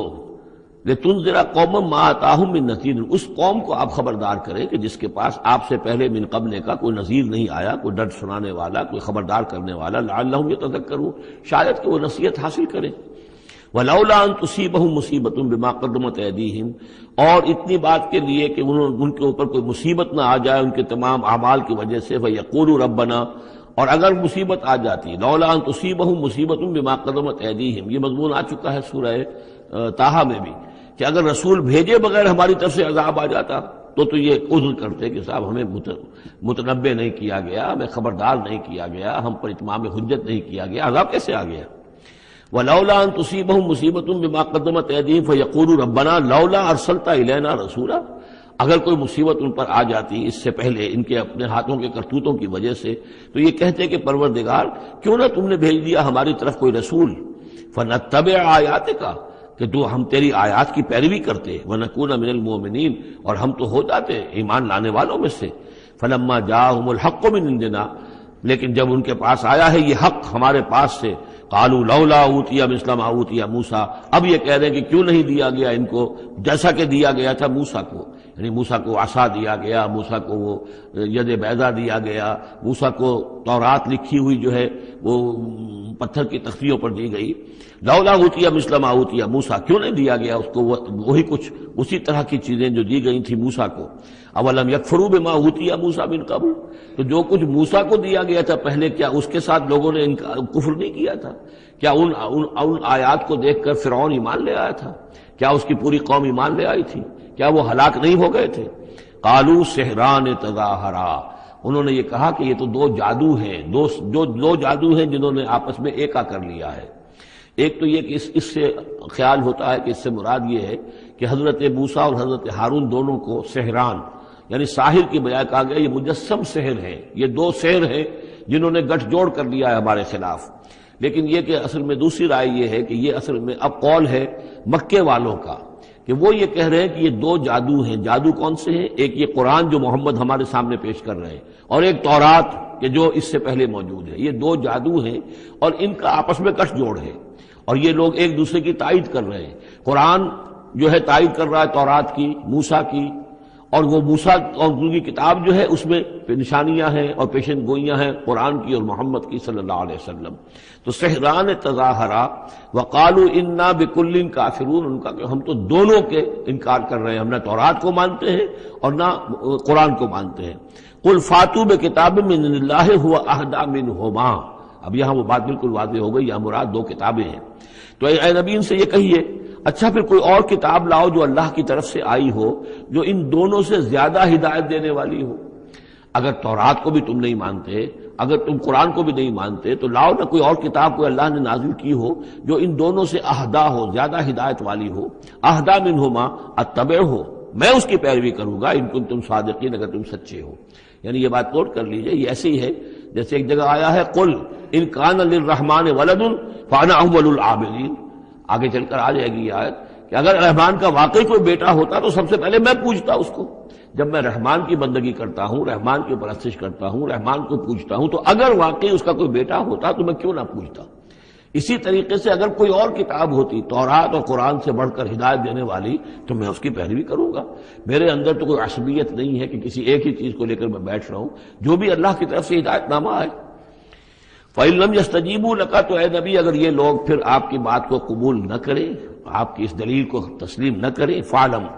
تو جان لیجئے انما یتبعون اہواءہم، کہ یہ لوگ صرف پیروی کر رہے ہیں اپنی خواہشات کی. ومن اضل ممن اتبع ہواہ، اور اس شخص سے بڑھ کر گمراہ اور بھٹکا ہوا کون ہوگا جو اپنی خواہش نفس کی پیروی کر رہا ہو، بغیر ہدی من اللہ، بغیر اس کے کہ اس کے پاس اللہ کی طرف سے کوئی ہدایت نامہ ہو، اللہ کی طرف سے کوئی ہدایت اور رہنمائی ہو. ان اللہ لا یہدی القوم الظالمین، یقیناً اللہ تعالیٰ ایسے ظالم قوم کو ہدایت نہیں دیتا. وَلَقَدْ وَصَّلْنَا لَهُمُ الْقَوْلَ لَعَلَّهُمْ يَتَذَكَّرُونَ، اور ہم پے بپے بھیجتے رہے اپنے رسول، اور ان کے لیے ان کی دعوت آتی رہی تاکہ یہ نصیحت اخذ کریں. اور یہاں وصلنا سے مراد خاص طور پر سہران تظاہرہ بھی ہو سکتا ہے کہ یہ ایک سلسلہ ہے، سلسلۃ الذہب ہے، اس کے اندر وصل ہے، یہ جڑے ہوئے ہیں. یہ تورات اور زبور اور انجیل اور قرآن یہ تو اصل میں ایک ہی سنہری زنجیر کی کڑیاں ہیں. وَلَقَدْ وَصَّلْنَا لَهُمُ الْقَوْلَ، ہم نے اپنی اس بات کو، اپنی ہدایت کو، اپنی وحی کو اس طریقے سے جوڑا ہے ایک زنجیر کی شکل میں تاکہ یہ لوگ اس سے نصیحت اخذ کریں. الذین آتیناہم الکتاب من قبلہ ہم بہ یؤمنون، اور جن لوگوں کو ہم نے اس سے پہلے قرآن سے پہلے کتاب دی تھی ان میں بھی وہ لوگ ہیں کہ جو اس پر ایمان رکھتے ہیں، جو دل سے مانتے ہیں کہ یہ اللہ کا کلام ہے. وَإِذَا يُتْلَىٰ عَلَيْهِمْ قَالُوا آمَنَّا بِهِ، اور جب انہیں یہ پڑھ کر سنایا جاتا ہے قرآن مجید وہ کہتے ہیں ہم اس پر ایمان لائے. انہ الحق من ربنا، یقیناً یہ ہمارے رب کی طرف سے حق ہے. انا کنا من قبلہ مسلمین، ہم تو اس سے پہلے ہی اسلام لا چکے ہیں، یعنی ہم تو اس بات کو پہلے ہی تسلیم کر چکے ہیں. اولئک یؤتون اجرہم مرتین، یہ وہ لوگ ہیں جنہیں ان کا اجر دیا جائے گا دوہرا، دو مرتبہ. یعنی یہ کہ وہ سابقہ امت میں سے تھے، وہ بنی اسرائیل میں سے تھے یا نصارہ میں سے تھے، انجیل کو مانتے تھے، تورات کو مانتے تھے، اب انہوں نے قرآن کو بھی تسلیم کر لیا تو یہ گویا کہ انہیں دوہرا اجر ملے گا. اولئک یؤتون اجرہم، ان کو دیا جائے گا ان کا اجر مرتین بما صبروا، ان کے صبر کے نتیجے میں کے عوض ان کو دوہرا اجر ملے گا. ویدرؤون بالحسنۃ السیئۃ، اور ان کا طریقہ یہ ہے کہ وہ دفع کرتے ہیں اچھائی کے ذریعے سے برائی کو. مما رزقناہم ينفقون، اور جو کچھ ہم نے انہیں دیا اس میں سے خرچ کرتے ہیں. وَإِذَا سَمِعُوا اللَّغْوَ أَعْرَضُوا عَنْهُ وَقَالُوا لَنَا أَعْمَالُنَا وَلَكُمْ أَعْمَالُكُمْ، اور جب انہوں نے سنی لغو باتیں تو انہوں نے کہا، انہوں نے اعراض کیا اور کہا ہمارے لیے ہمارے اعمال ہیں اور تمہارے لیے تمہارے اعمال ہیں. اس کے پس منظر میں ایک واقعہ ہے. یہ آپ کو معلوم ہے کہ جو پہلی ہجرت ہوئی تھی تو وہ ابیسینیا کی طرف تھی، حبشہ کی طرف تھی، تو وہاں کچھ لوگ ایمان لے آئے تھے اور کچھ عرصے کے بعد وہاں سے ایک وفد آیا ہے حضور صلی اللہ علیہ وسلم سے ملاقات کے لیے. ظاہر بات ہے جو ایمان لائے ہیں اب ان کے دل میں کتنی خواہش ہوگی کہ حضور سے ملنے کے لیے آئیں. وہ کون تھے؟ وہ نصارہ تھے، عیسائی تھے، جیسے نجاشی، حضرت نجاشی رحمۃ اللہ علیہ. ہم انہیں صحابی نہیں مان سکتے اس لیے کہ حضور سے ملاقات نہیں ہوئی، لیکن تابعی تو ماننا پڑے گا کہ حضور کے صحابہ کو انہوں نے دیکھا ہے. یہ جتنے بھی صحابہ گئے تھے مکے سے ہجرت کر کے تو ان کو چونکہ دیکھا لہٰذا تابعی ہیں. ہم ان کے لیے رضی اللہ عنہ نہیں کہتے بلکہ ہم رحمۃ اللہ علیہ کہتے، تابعین میں سے. ان کی نماز جنازہ حضور نے غائبانہ نماز جنازہ صرف ایک ہے جو حضور نے پڑھائی ہے اور وہ حضرت نجاشی کی ہے. بہرحال وہاں سے جو پھر ایک وفد آیا تھا حضور سے ملاقات کے لیے، جب یہ لوگ آئے مکے میں تو مکے والوں نے ان کو استہزاء بھی کیا، مذاق بھی ہوا، دیکھو ان پاگلوں کو، بے وقوفوں کو، ان کے پاس کتاب بھی تھی، یہ تو ان سے بہتر تھے، اب یہ محمد پہ ایمان لے آئے ہیں، یہاں پر آئے ہیں. استہزاء بھی کر رہے تھے، تمسخر بھی کر رہے تھے. تو اس پر انہوں نے کہا کہ دیکھیے ہمارا آپ سے کوئی سروکار نہیں، آپ کے لیے آپ کے اعمال، ہمارے لیے ہمارے اعمال. ہم پہلے بھی حق پر تھے اور جب یہ نیا حق ہمارے سامنے آیا ہے دی قرآن، ہم اس پر بھی ایمان لے آئے ہیں. تو یہ ان کا معاملہ ہے. وَإِذَا سَمِعُوا اللَّغْوَ، جب انہوں نے وہ لغو باتیں سنی جو کہ مکے کے لوگ جو ہیں ان کے ساتھ کر رہے تھے، اعرضوا عنہ، تو انہوں نے اعراض کیا. اب ظاہر بات ہے کہ وہ آئے ہوئے تھے، مسافر تھے، وہاں پر خامخواہ جھگڑا کر لیں اس میں بھی وہ بات مناسب نہیں تھی. وقالوا لنا اعمالنا، انہوں نے کہا دیکھیے آپ ہم سے کاہے کو جھگڑتے ہیں، ہمارے لیے ہمارے اعمال ہیں. ولکم اعمالکم، اور آپ کے لیے آپ کے اعمال ہیں. سلام علیکم لا نبتغی الجاہلین، آپ کو سلام ہم کرتے ہیں اور ہم جاہلوں سے الجھنا نہیں چاہتے، ہم نہیں چاہتے کہ جاہلوں کے ساتھ ہم خواہ الجھیں۔ انک لا تہدی من احببت، اے نبی آپ ہدایت نہیں دے سکتے جس کو بھی آپ چاہیں، ولیکن اللہ یہدی من یشاء، بلکہ یہ اللہ ہی کا اختیار مطلق ہے، وہ ہدایت دیتا ہے جس کو چاہتا ہے، وہو اعلم بالمہتدین، اور یقیناً وہ خوب جانتا ہے کون ہے ہدایت پانے والے، کون ہے ہدایت کے طالب، جن کے دلوں میں طلب ہے، اللہ جانتا ہے، انہی کو وہ ہدایت دے گا۔ لہذا یہ کہ یہ آپ کے اختیار میں نہیں ہے، اور یہ آیت خاص طور پر ابو طالب کے لیے، جو سن 10 کے اندر انتقال ہوا ہے ابو طالب کا، اور یہ کہ اس وقت تک یہ ایمان نہیں لائے، اگرچہ حضور صلی اللہ علیہ وسلم نے بارہا چاہا کہ چچا جان آپ ایمان لے آئیے، آپ میرے کان میں ہی کلمہ پڑھ دیجیے اشہد ان لا الہ الا اللہ و اشہد ان محمد رسول اللہ، تاکہ میں اللہ کی گواہی دے سکوں، لیکن یہ کہ بہرحال وہ دنیا سے محروم گئے۔ لیکن یہ کہ میں ادب کے ساتھ ان کا نام اس لیے لے رہا ہوں کہ حضور پر یقیناً ان کا احسان ہے، اور حضور پر احسان ہے تو ہم سب پر احسان ہے، لہذا اس اعتبار سے نام جو ہے ان کا میں ادب ہی سے لے رہا ہوں۔ وَقَالُوا إِن نَتَّبِعِ الْهُدَىٰ مَعَكَ، اور وہ یہ کہتے ہیں کہ اے محمد صلی اللہ علیہ وسلم اگر ہم آپ کے ساتھ ہدایت کی پیروی کریں، یعنی جو ہدایت آپ پیش کر رہے ہیں اگر ہم اسے قبول کر لیں، ہم ایمان لے آئیں، نُتَخَطَّفْ مِنْ أَرْضِنَا، تو ہم اپنی زمین سے اچک لیے جائیں گے۔ یہ لفظ یہاں نوٹ کر لیجئے، یہ ایک دو مرتبہ اور بھی آئے گا، اور یہ لفظ ہم پڑھ چکے ہیں سورہ انفال میں، وَاذْكُرُوا إِذْ أَنْتُمْ قَلِيلٌ مُسْتَضْعَفُونَ فِي الْأَرْضِ تَخَافُونَ أَن يَتَخَطَّفَ النَّاسُ يَتَخَطَّفَكُمُ النَّاسُ، یاد کرو جب کہ تم کم تھے تعداد میں اور تمہیں زمین میں دبا لیا گیا تھا، اور تمہیں اندیشہ تھا کہ لوگ تمہیں اچک لے جائیں گے۔ تو یہ اچک لے جانا جو ہے یعنی کسی کو ختم کر دینا، کسی کے لیے بڑی تباہی کا سامان لے آنا۔ لوگ یہ کہتے تھے کہ اے محمد اگر ہم آپ پر ایمان لے آئیں گے تو یہ پورا عرب جو ہے یہ مشرک ہے، کافر ہے، تو ہمیں تو یہ سب کے سب ختم کر دیں گے، متخطف، ہم اچک لیے جائیں گے بن ارضنا، اپنی زمین سے۔ لہذا آپ کی بات صحیح ہے، دل میں بھی ہمارے لگتی ہے، بات بھی ٹھیک ہے، لیکن یہ کہ پورے عرب کی دشمنی کیسے مول لے لیں، یہ پورے قریش کی دشمنی ہم کیسے مول لے لیں، ہمارے اندر ان کے مقابلے کی جرت نہیں ہے۔ تو جیسا کہ میں نے عرض کیا کہ کچھ لوگ تو ہوتے ہیں کہ ہٹ کے بعد آباد، وہ حق کے یعنی ساتھ ان کی وفاداری کا یہ عالم ہوتا ہے کہ جو ہو سو ہو، وہ اس کے لیے تیار ہے، اپنی جانیں دینے کے لیے تیار ہے، لیکن سب لوگوں کا معاملہ یہ نہیں ہوتا۔ کچھ لوگ ہیں منتظر رہتے ہیں کہ ذرا کچھ لوگ آگے چلیں، کچھ نشانات راہ بن جائیں تو پھر ہم بھی چلیں گے۔ السابقون الاولون من المہاجرین والانصار والذین اتبعوہم بإحسان، وہ ذرا پیچھے پیچھے آتے ہیں، وہ دوسرے درجے کے لوگ ہو گئے۔ کچھ اور لوگ ہوتے ہیں کہ جن میں اتنی بھی ہمت نہیں ہوتی، ان کا یہ قول آ رہا ہے، وقالوا ان نتبع الہدی معک، اور وہ کہتے ہیں کہ اے محمد اگر ہم آپ کی ہدایت کی پیروی کریں یا آپ کے ساتھ اس ہدایت کی پیروی کریں، نتخطف من ارضنا، ہم اچک لیے جائیں گے اپنی زمین سے، بے دخل کر دیے جائیں گے، نکال باہر کیے جائیں گے۔ اولم نمکن لہم حرما آمنا، اب اللہ تعالیٰ جواب دے رہے ہیں کیا ہم نے ان کو اس حرم کے اندر متمکن نہیں کیا ہے؟ اس حرم کو عمل کی جگہ کس نے بنایا ہے؟ ہم نے بنایا ہے۔ یجبا الیہ ثمرات کل شیء، اس حرم کی طرف، اس کعبے کی طرف، اس مکے کی طرف ہر چیز کے ثمرات کھینچے چلے آ رہے ہیں۔ یعنی حج کے لیے لوگ آتے ہیں تو پوری آج بھی آپ دیکھیے تو اس کا نقشہ، پوری دنیا کا پھل آپ کو مکے میں مل جائے گا، اس لیے کہ ہر گوشے سے بہترین جو ہے چیزیں آپ کو وہاں ملیں گی، اور یہ ہمیشہ سے تھا، اس لیے کہ حاجی لوگ آتے تھے، جہاں جہاں سے آتے تھے وہ وہاں کی چیزیں لے کر آتے تھے۔ تو ہم نے اس حرم کی سرزمین کو تمہارے لیے امن کی جگہ بنایا، تمہیں یہاں پر ہم نے جگہ دی، تمہیں ہم نے یہاں پر تمکن عطا کیا، اس کی طرف تمام چیزوں کے ثمرات اور پھل اور میوے جو ہیں وہ کھینچے چلے آ رہے ہیں۔ رزقا من لدنا، یہ خاص رزق ہے ہماری طرف سے، اس لیے کہ ہمارے بندے ابراہیم نے اس کی دعا کی تھی کہ پروردگار میں نے اپنی نسل کو یہاں آباد کیا ہے، ربنا انی اسکنت من ذریتی بواد غیر ذی زرع عند بیتک المحرم ربنا لیقیموا الصلاۃ فاجعل افئدة الناس تهوی الیہم وارزقهم من الثمرات۔ اب ان کو جو ہے میووں کی شکل میں رزق پہنچا تو ہم پہنچا رہے ہیں، ولکن اکثرهم لا یعلمون، لیکن ان کی اکثریت علم نہیں رکھتی۔ وکم اہلکنا من قریۃ بطرت معیشتها، اور کتنی ہی بستیوں کو ہم نے ہلاک کیا ہے، کتنے ہی شہروں کو کہ جس کی معیشت جو ہے وہ بڑی اتراتی تھی اپنی معیشت پر، ہماری تجارت، ہمارا یہاں کا معاملہ، ہمارا یہاں کا معاشی نظام بڑا مستحکم ہے، ان کو اندر بڑی اس کے اندر جو ہے گھمنڈ پیدا ہو گیا تھا، لیکن یہ کہ پھر وہ بستیاں ہلاک ہو کر رہ گئیں۔ فَتِلْكَ مَسَاكِنُهُمْ لَمْ تُسْكَنْ مِنْ بَعْدِهِمْ إِلَّا قَلِيلًا، تو دیکھ لو اب ان کے مسکن، ان کے کھنڈرات موجود ہیں کہ ان کے بعد اس میں رہنے والے نہیں ہوئے ان میں رہنے والے اس کے بعد مگر بہت تھوڑے سے، وَكُنَّا نَحْنُ الْوَارِثِينَ، اور ہم ہی ہوئے وارث، پوری زمین کے وارث تو ہم ہی ہیں۔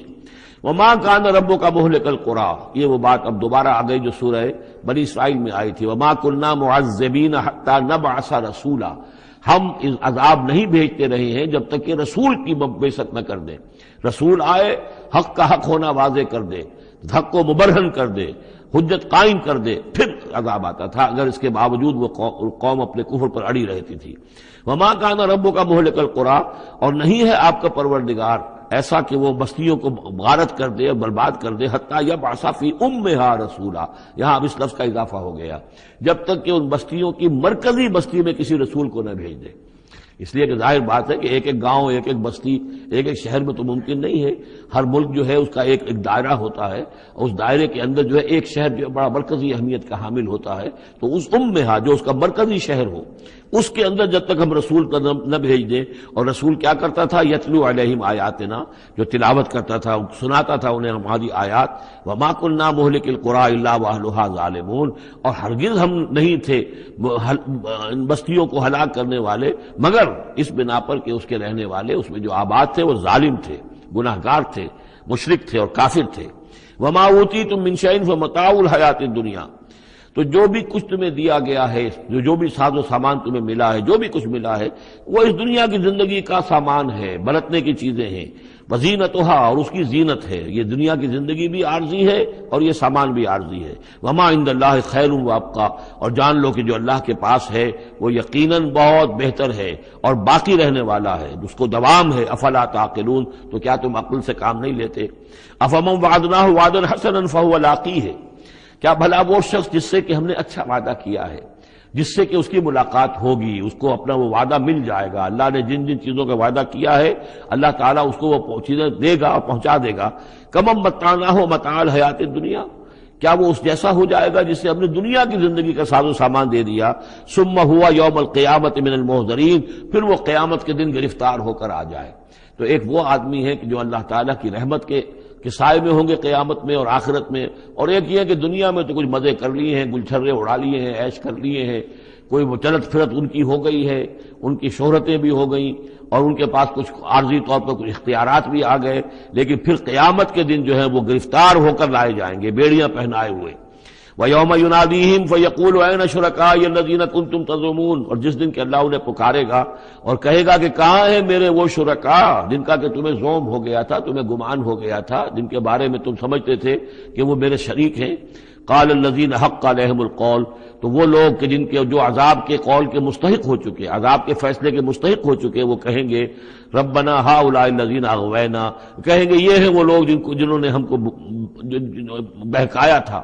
اب یہ ہو سکتے ہیں کہ وہ شیاطین جن بھی ہوں اور شیاطین انس بھی ہوں، طاغوت بھی ہوں، یہاں کے لیڈر بھی ہوں، غلط راستوں کی طرف لے کے جانے والے لوگ، ان سب کو کہیں گے ان لوگوں نے ہمیں بہکایا اور ہمیں غلط راستے پر ڈالا۔ اغویناہم کما غوینا، پھر وہ کہیں گے ہم نے انہیں گمراہ کیا جیسے ہم خود گمراہ تھے، یعنی ہم خود ہدایت پر ہوتے تو انہیں ہدایت دیتے۔ تبرأنا الیک،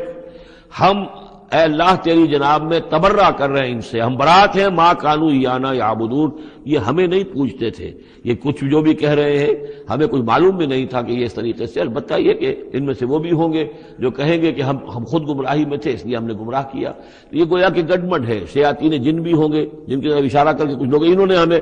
برباد کیا، ان کا جواب تو یہ ہوگا کہ اگر ہم ہدایت پر ہوتے تو تمہیں ہدایت دیتے۔ لیکن کچھ وہ بھی ہوں گے جو اللہ کے نیک بندے تھے اور جنہیں معبود بنا لیا گیا، جنہیں پوجا جا رہا ہے، وہ کہیں گے تبرأنا الیک، اے اللہ ہم اعلان برات کرتے ہیں تیری جناب میں، ما کانوا ایانا یعبدون، یہ ہرگز ہماری بندگی کرنے والے نہیں تھے۔ وقیل ادعوا شرکاءکم فدعوہم، پھر کہا جائے گا ان سے پکارو اپنے شریکوں کو، پھر وہ پکاریں گے، فلم یستجیبوا لہم، تو وہ ان کو جواب نہیں دیں گے، ان کی طرف سے کوئی ان کو جواب نہیں ملے گا۔ ورأوا العذاب، اور پھر وہ دیکھیں گے عذاب کو، لو انہم کانوا یہتدون، کاش کہ کسی طریقے سے وہ ہدایت پائے ہوئے ہوتے۔ وَيَوْمَ يُنَادِيهِمْ فَيَقُولُ مَاذَا أَجَبْتُمُ الْمُرْسَلِينَ، اور جبکہ اللہ انہیں پکارے گا اور پوچھے گا تم نے ہمارے رسولوں کو کیا جواب دیا تھا، ماذا أَجَبْتُمُ الْمُرْسَلِينَ فَعِّيَتْ عَلَيْهِمُ الْأَنْبَاءُ، پھر ان پر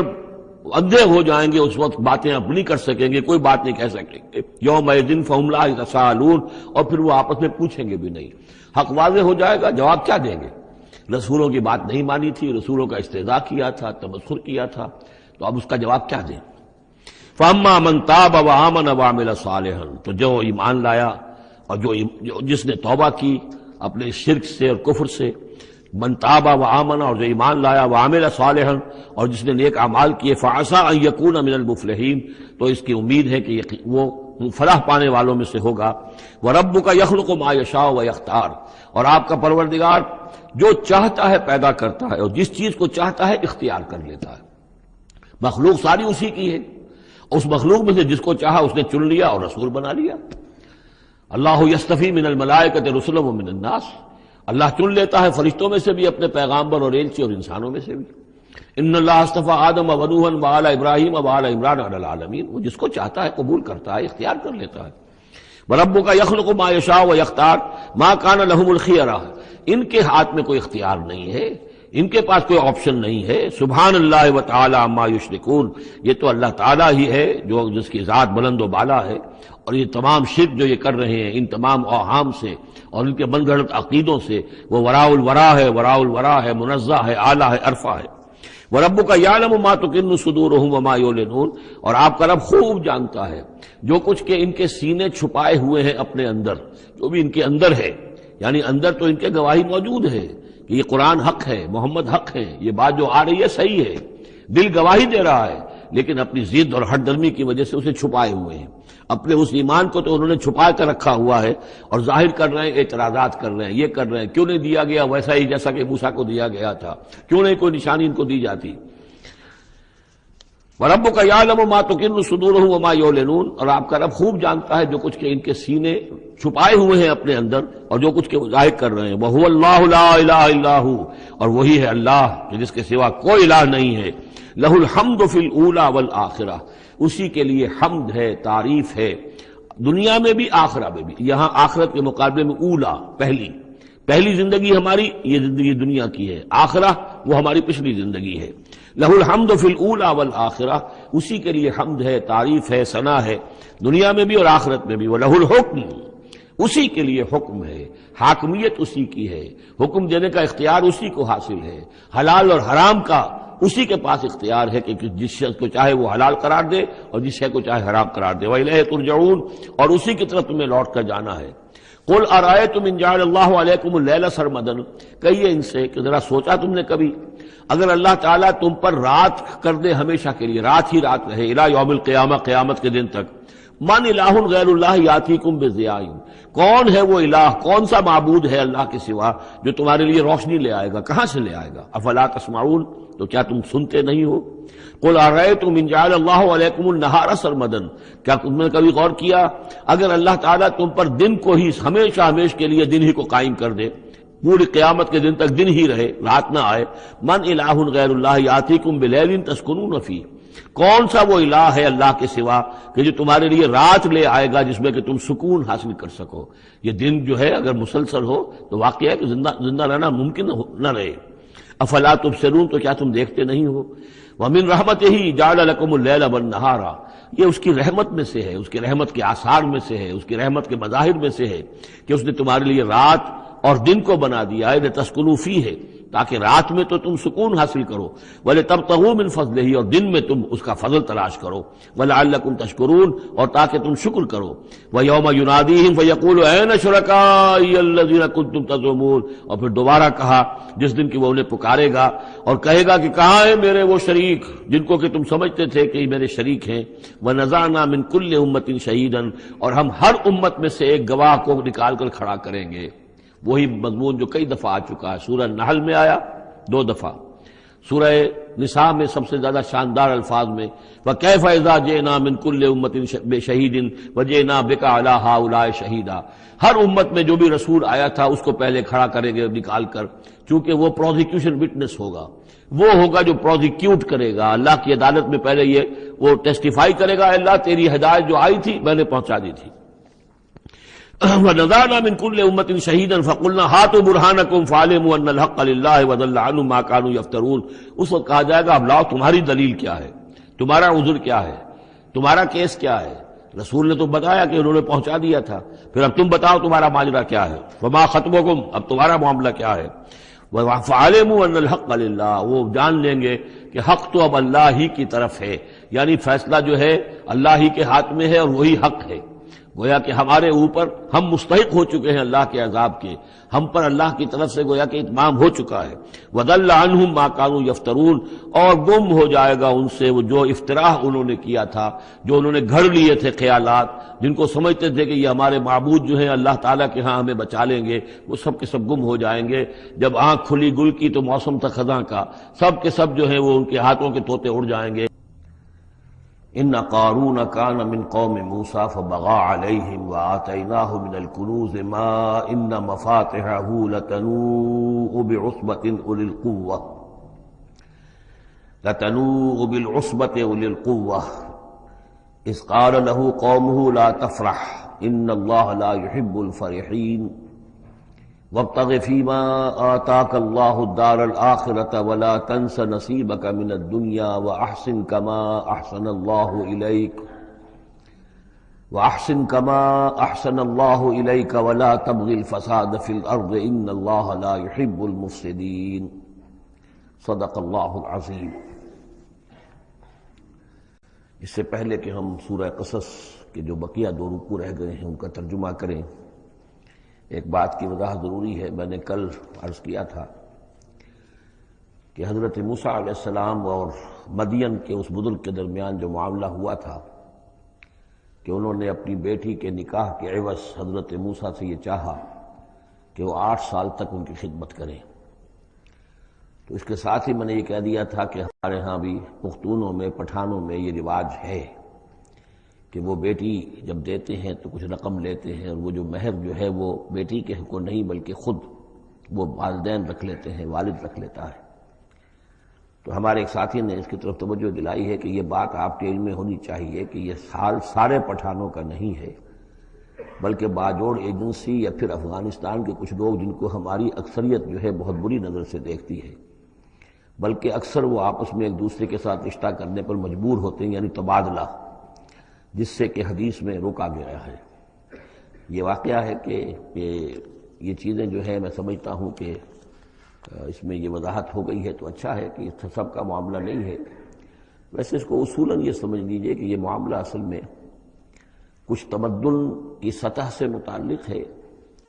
اور کچھ معاشی جو نظام ہوتا ہے کسی معاشرے میں قائم اس سے متعلق ہے۔ آپ کو معلوم ہے کہ ڈیمانڈ اینڈ سپلائی کا معاملہ جو ہے معاش کے میدان میں بڑی بنیادی اہمیت کا حامل ہے۔ اگر کسی کوموڈٹی کی، کسی جنس کی ڈیمانڈ زیادہ ہو، سپلائی کم ہو، قیمت بڑھ جائے گی، اور سپلائی زیادہ ہے، ڈیمانڈ کم ہے، قیمت گھٹ جائے گی۔ تو اکثر و بیشتر یہ ہوتا ہے کہ جو معاشرے ابھی تمدنی اعتبار سے ذرا پسماندہ ہوتے ہیں، دنیا انہیں سمجھتی ہے غیر مہذب، لیکن وہ زیادہ مہذب ہوتے ہیں مہذب لوگوں کے مقابلے میں۔ ان کے ہاں انسانی کردار زیادہ ہوتا ہے، سچ بولنے کا معاملہ، ایفاء عہد کا معاملہ، زبان دے دی ہے تو اب پیچھے نہیں ہٹنا ہے، اور یہ کہ مہمان آیا ہے تو چاہے خود بھوکے رہ لینا ہے، اس کو کھلانا ہے۔ یہ جو ابھی جو لوگ مہذب نہیں ہوئے ہوتے، اس معنی میں میں کہہ رہا ہوں جس معنی میں کہ آج کل یہ لفظ استعمال ہوتا ہے، جو ابھی گویا کہ تمدنی ارتقاء کے نچلے مراحل میں ہوتے ہیں، ان میں یہ چیزیں آپ کو زیادہ ملیں گی۔ اور دوسری بات یہ ملے گی کہ ان میں مردوں کی تعداد زیادہ ہوتی ہے، عورتوں کی تعداد بہت کم ہوتی ہے۔ اب ظاہر بات ہے جب عورتوں کی تعداد کم ہوتی ہے تو اب ان کے لیے معاملہ وہی بن جاتا ہے کہ رشتوں کا، جیسا کہ پھر جب کسی ملک، کسی معاشرے میں جب تہذیب آ جاتی ہے، جس کو ہم جدید معنی میں تہذیب کہتے ہیں، شہریت آ گئی، شہروں میں رہنے لگے، وہ تہذیب، تعلیم بڑھ گئی، اب آپ دیکھیں گے کہ مرد بالعموم ویسے بھی کمزور ہو جاتے ہیں، ان کے قوا اس طرح کے تو نہیں رہتے جیسے کہ اس معاشرے میں ہوتے ہیں جو ابھی قبائلی دور میں ہے، یا کہیں کسی پہاڑی علاقے میں رہ رہے ہیں یا صحرائی علاقے میں رہ رہے ہیں۔ اور یہ کہ مردوں کی تعداد پھر کم ہوتی جاتی ہے، عورتوں کی بڑھ جاتی ہے۔ جس معاشرے میں عورتوں کی تعداد بڑھ جاتی ہے اس میں پھر جو لڑکیوں کے والدین ہیں انہیں لڑکے خریدنے پڑتے ہیں۔ یہ جو آپ کو معلوم ہے کہ اتنے اگر تم دو گے، جہیز دو گے تب ہم تمہاری لڑکی سے شادی کریں گے، موٹر کار دو، کوٹھی دو، فلاں دو، یہ دو، کہیں باہر بھجوا دو۔ یہ کیا ہے؟ یہ اسی لیے ہے کہ جہاں لڑکیاں زیادہ ہو گئیں تو لڑکیوں کے والدین کو اپنی بچیوں کے لیے رشتے خریدنے پڑتے ہیں، اور جہاں پر اس طریقے سے اس کے برعکس ہو، لڑکیاں کم ہوں اور لڑکے زیادہ ہوں، وہاں ظاہر بات ہے کہ لڑکی کی قیمت خود بخود ہو جائے گی۔ تو یہ گویا کہ پسماندہ معاشرے کا معاملہ ہے۔ باقی اسلام نے جو شکل کی، اللہ کرے کہ ہم سب مسلمان اسی کو صحیح طور پر اختیار کر لیں۔ باقی جو ہمارے اس رفیق نے یہ وضاحت کی ہے وہ میں نے آپ کو سنا دی ہے۔ اب آگے چلیے، سورہ قصص کے آخری یہ 2 رکوع ہیں، جن میں سے پہلے رکوع میں ایک کردار کا ذکر ہو رہا ہے، قارون، اور میں آپ کو بتا چکا ہوں کہ یہ کردار جو ہے اسے بھی ایک فرد نہ سمجھیے، بلکہ یہ کہ جو بھی کوئی حکمران قوم ہوتی ہے وہ اپنی غلام قوم کے اندر اس طرح کے کردار باقاعدہ پیدا کرتی ہے،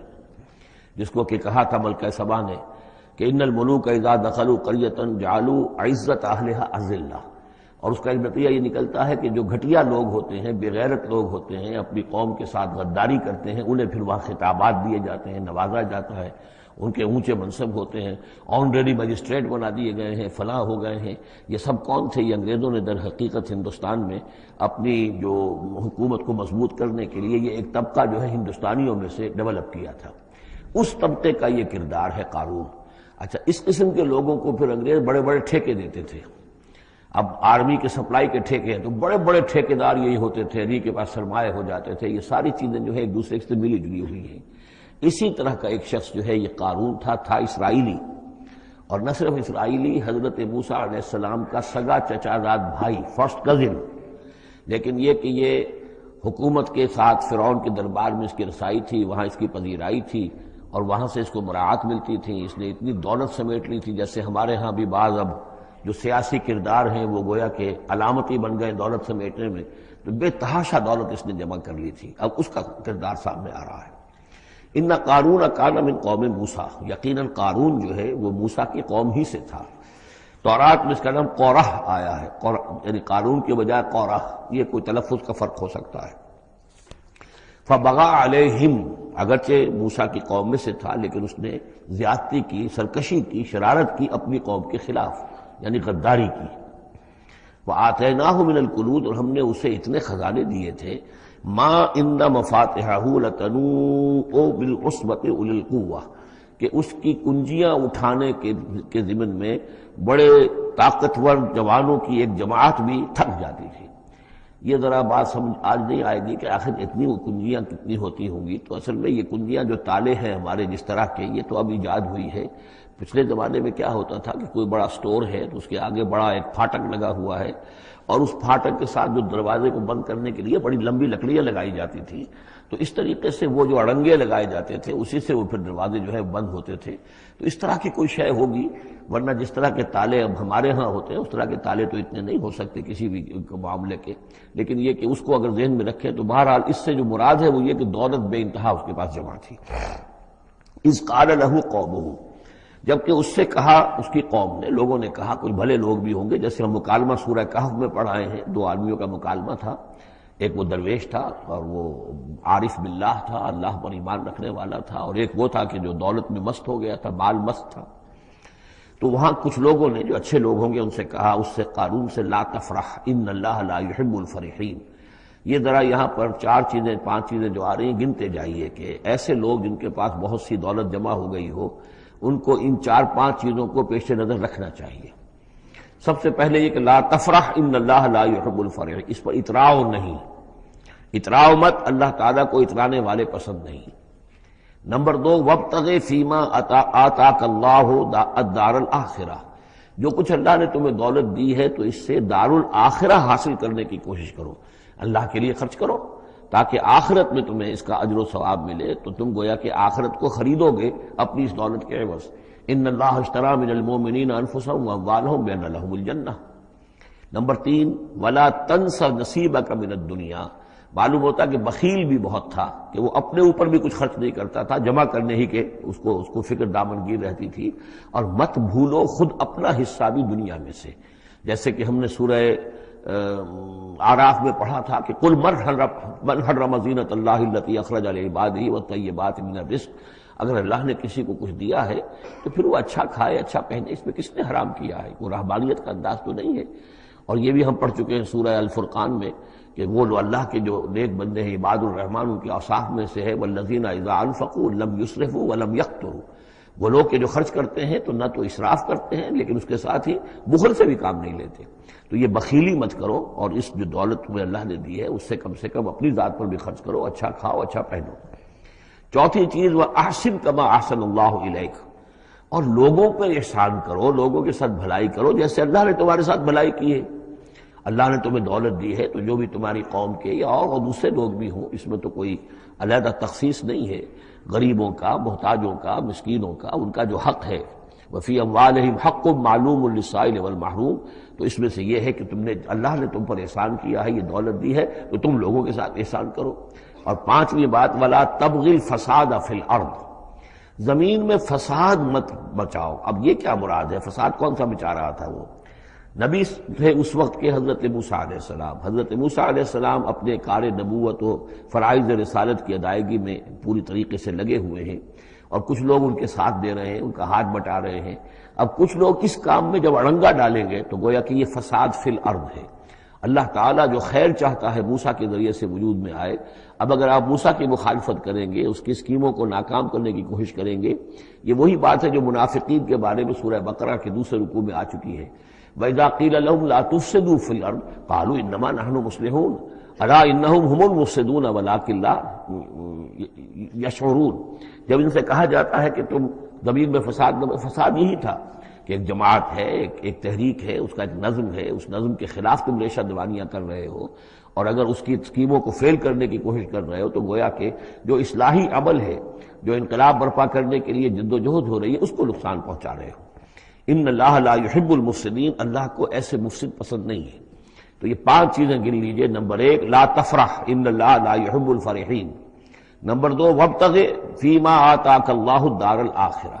جو کچھ اللہ نے دیا ہے اس سے آخرت کا گھر حاصل کرنے کی کوشش کرو، یعنی انفاق فی سبیل اللہ، اللہ کی راہ میں صرف کرنا. نمبر 3 ولا تنس نصیبک من الدنیا، خود دنیا سے بھی تم بھی اپنا حصہ حاصل کرو، اچھا کھاؤ، اچھا پہنو. وہ احسن کما احسن اللہ الیک، اور خلق خدا پر بھی احسان کرو جیسے کہ اللہ نے تم پر احسان کیا ہے. اور نمبر 5 ولا تبغی الفساد فی الارض، دین کے لیے، اللہ کی توحید کے لیے، اللہ کے دین کے لیے جو جد و جہد ہو رہی ہے اس کو تقویت پہنچاؤ، نہ یہ کہ اس کے اندر تم خلل پیدا کرنے کی کوشش کر رہے ہو. اعلی انما اوتیتہ علی علم عندی، اس نے کہا کہ یہ دولت جو ہے تم سمجھتے ہو مجھے اللہ نے دی ہے، یہ تو مجھے دی گئی ہے میرے علم کی بنیاد پر. میرے اندر علم ہے، فہم ہے، سمجھ ہے، میری پلاننگ ہے، اس کے نتیجے میں نے دولت کمائی ہے. یہ ہے در حقیقت ایک مادہ پرست انسان کا، جو ایک زر پرست اور مادہ پرست انسان جو ہے وہ سمجھتا ہے میری صلاحیت. میں نے بر وقت اندازہ کر لیا تھا کہ اب مارکیٹ میں اس چیز کی ڈیمانڈ پیدا ہوگی، اور میں نے اس کے لیے بندوبست کیا، تو اب مجھے بارے نیارے ہو گئے ہیں، تو یہ میری ذہانت ہے. میں نے اندازہ کر لیا کہ اب یہ جو ہے اتار چڑھاؤ جو ہے بازار میں آنے والا ہے، اسی کے حساب سے میں نے کچھ خرید و فروخت کی ہے تو مجھے دولت مل گئی ہے. تو اوتیتہ علی علم عندی، میرے پاس علم ہے، اس کی بدولت مجھے یہ سب کچھ دیا گیا ہے، مجھے یہ ملا ہے، میں نے کمایا ہے. اولم یعلم، کیا وہ جانتا نہیں کہ ان اللہ قد اہلک من قبلہ من القرون، کہ اللہ تعالیٰ نے اس سے پہلے بہت سی قوموں کو ہلاک کیا. من ہوا اشد منہ قوۃ، جو اس سے کہیں بڑھ کر تھی طاقت میں بھی، وہ اکثر و جمعا، اور جن کے پاس مال و اسباب دنیاوی اور دولت کے انبار بھی ان سے زیادہ جمع تھے. ولا يسأل عن ذنوبهم المجرمون، اور اللہ تعالیٰ کو اس کی ضرورت پیش نہیں آئے گی کہ مجرموں سے ان کے جرم پوچھے. یعنی اللہ تعالیٰ کے پاس تو پورا حساب کتاب موجود ہے، اعمال نامے موجود ہیں، اسے کسی سے پوچھنے کی ضرورت نہیں ہوگی کہ تم کیا جرائم کر کے آئے ہو. تو یہ تو گویا کہ خود اللہ کے علم میں ہے، اور اظہر من الشمس ہوگا. یہی بات سورہ رحمان میں آئے گی فَيَوْمَئِذٍ لَا يُسْأَلُ عَنْ ذَنبِهِ إِنسٌ وَلَا جَانٌ، کسی بھی انسان سے اور کسی بھی جن سے پوچھنے کی ضرورت نہیں ہوگی، بلکہ یہ کہ در حقیقت ان کے تو ماتھے پر لکھا ہوا ہوگا یعرف المجرمون بسیماہم فیؤخذ بالنواصی والاقدام، مجرم تو اپنے پیشانیوں سے پہچان لیے جائیں گے، اور یہ کہ پھر ان کو سر کے بالوں سے اور ادھر سے قدموں سے دو طرف سے پکڑ کر، ادھر سے سر کے بال اور ادھر سے پاؤں پکڑ کر اور ٹاس کر دیا جائے گا جہنم کے اندر. تو قال انما اوتیتہ علی علم عندی اولم یعلم ان اللہ قد اہلک من قبلہ من القرون من هو اشد منہ قوۃ واکثر جمعا ولا یسأل عن ذنوبہم المجرمون فخرج علی قومہ فی زینتہ.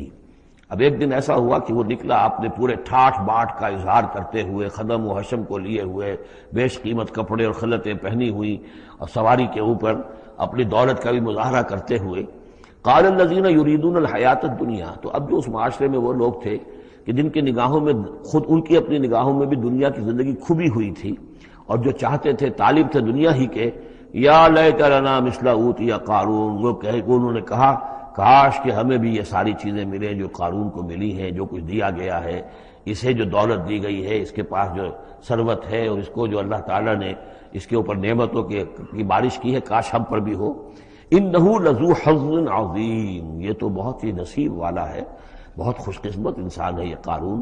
کتنا اس کی جو ہے سمجھیے کہ خوش بخت انسان ہے کہ اس پر اللہ کی اتنی نظر کرم ہے اور اتنی دولت اس نے کمائی ہے۔ ظاہر بات ہے کہ دولت مندوں کی دولت نظر آتی ہے، یہ لوگوں کو پتہ نہیں ہوتا یہ کمایا انہوں نے کس طور سے ہے۔ وقال الذین اوتوا العلم، اور کہا ان لوگوں نے کہ جنہیں علم دیا گیا تھا، جو صاحب علم و فہم تھے، جنہیں معلوم تھا اصل حقیقت، فرمایا انہوں نے کہا ویلکم، تمہارے لیے خرابی ہے، ثواب اللہ خیر لمن آمن وعمل صالحا،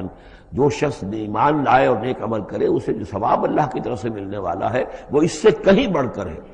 تم حسرت کے ساتھ اس کی دولت کو دیکھ رہے ہو، اس کے ٹھاٹ باٹ کو دیکھ رہے ہو، اس کی شان و شوکت کو دیکھ رہے ہو، اور تمہیں حسرت کا احساس ہو رہا ہے۔ اگر تم واقعتاً ایمان اور عمل صالح کی شرائط پوری کرو تو جو کچھ اللہ تعالیٰ تمہیں دے گا خود اس دنیا میں بھی، سورہ نور میں ہم پڑھ چکے ہیں، لَيَسْتَخْلِفَنَّهُمْ فِي الْأَرْضِ، حکومت ان کو دے گا، خلافت ان کی قائم کرے گا جو ایمان اور عمل صالح کا حق ادا کر دے۔ پھر آخرت میں جو ثواب ملنا ہے ظاہر بات ہے کہ اس کا تو کوئی تصور بھی تم نہیں کر سکتے۔ وَلَا يُلَقَّاهَا إِلَّا الصَّابِرُونَ، لیکن وہ جو صبر ہے، وہ جو اجر و ثواب ہے آخرت کا، وہ انہی لوگوں کو حاصل ہو سکے گا کہ جو صبر کرنے والے ہوں۔ اس دنیا میں وہ جیسے بھی ہو ضروریات پوری ہو جائیں، بس اس سے زیادہ کی ہوس نہ رکھیں، ایسا نہ ہو کہ کسی کے سامنے ہاتھ پھیلانا پڑے۔ حضور کی حدیث ہے ما قل و کفا خیر مما کثر والہا، کم ہو چیز لیکن کفایت کر جائے، ضرورت پوری ہو گئی، وہ اس سے کہیں بہتر ہے کہ زیادہ ہو، بہتات ہو، دولت بہت ہے اور وہ اللہ سے غافل کر دے۔ اس لیے کہ جب بہتات ہوگی تو انسان پر غفلت طاری ہو جائے گی۔ جب ایسا ہو کہ آج کے کھانے کا تو ہے، کل کے لیے اللہ پر توکل ہے تو اللہ یاد رہے گا، پھر انسان اللہ کو بھولے گا نہیں۔ تو ما قل و کفا خیر مما کثر والہا ولا يلقاها الا الصابرون فخسفنا به وبداره الارض، تو ہم نے اسے یعنی قارون کو اور اس کے محل کو ہم نے دھسا دیا زمین میں، اللہ تعالیٰ کی طرف سے عذاب خسف کا آیا اس پر۔ فما كان له من فئة ينصرونه، تو اس کے نہ تو کوئی ایسا لاؤ لشکر رہا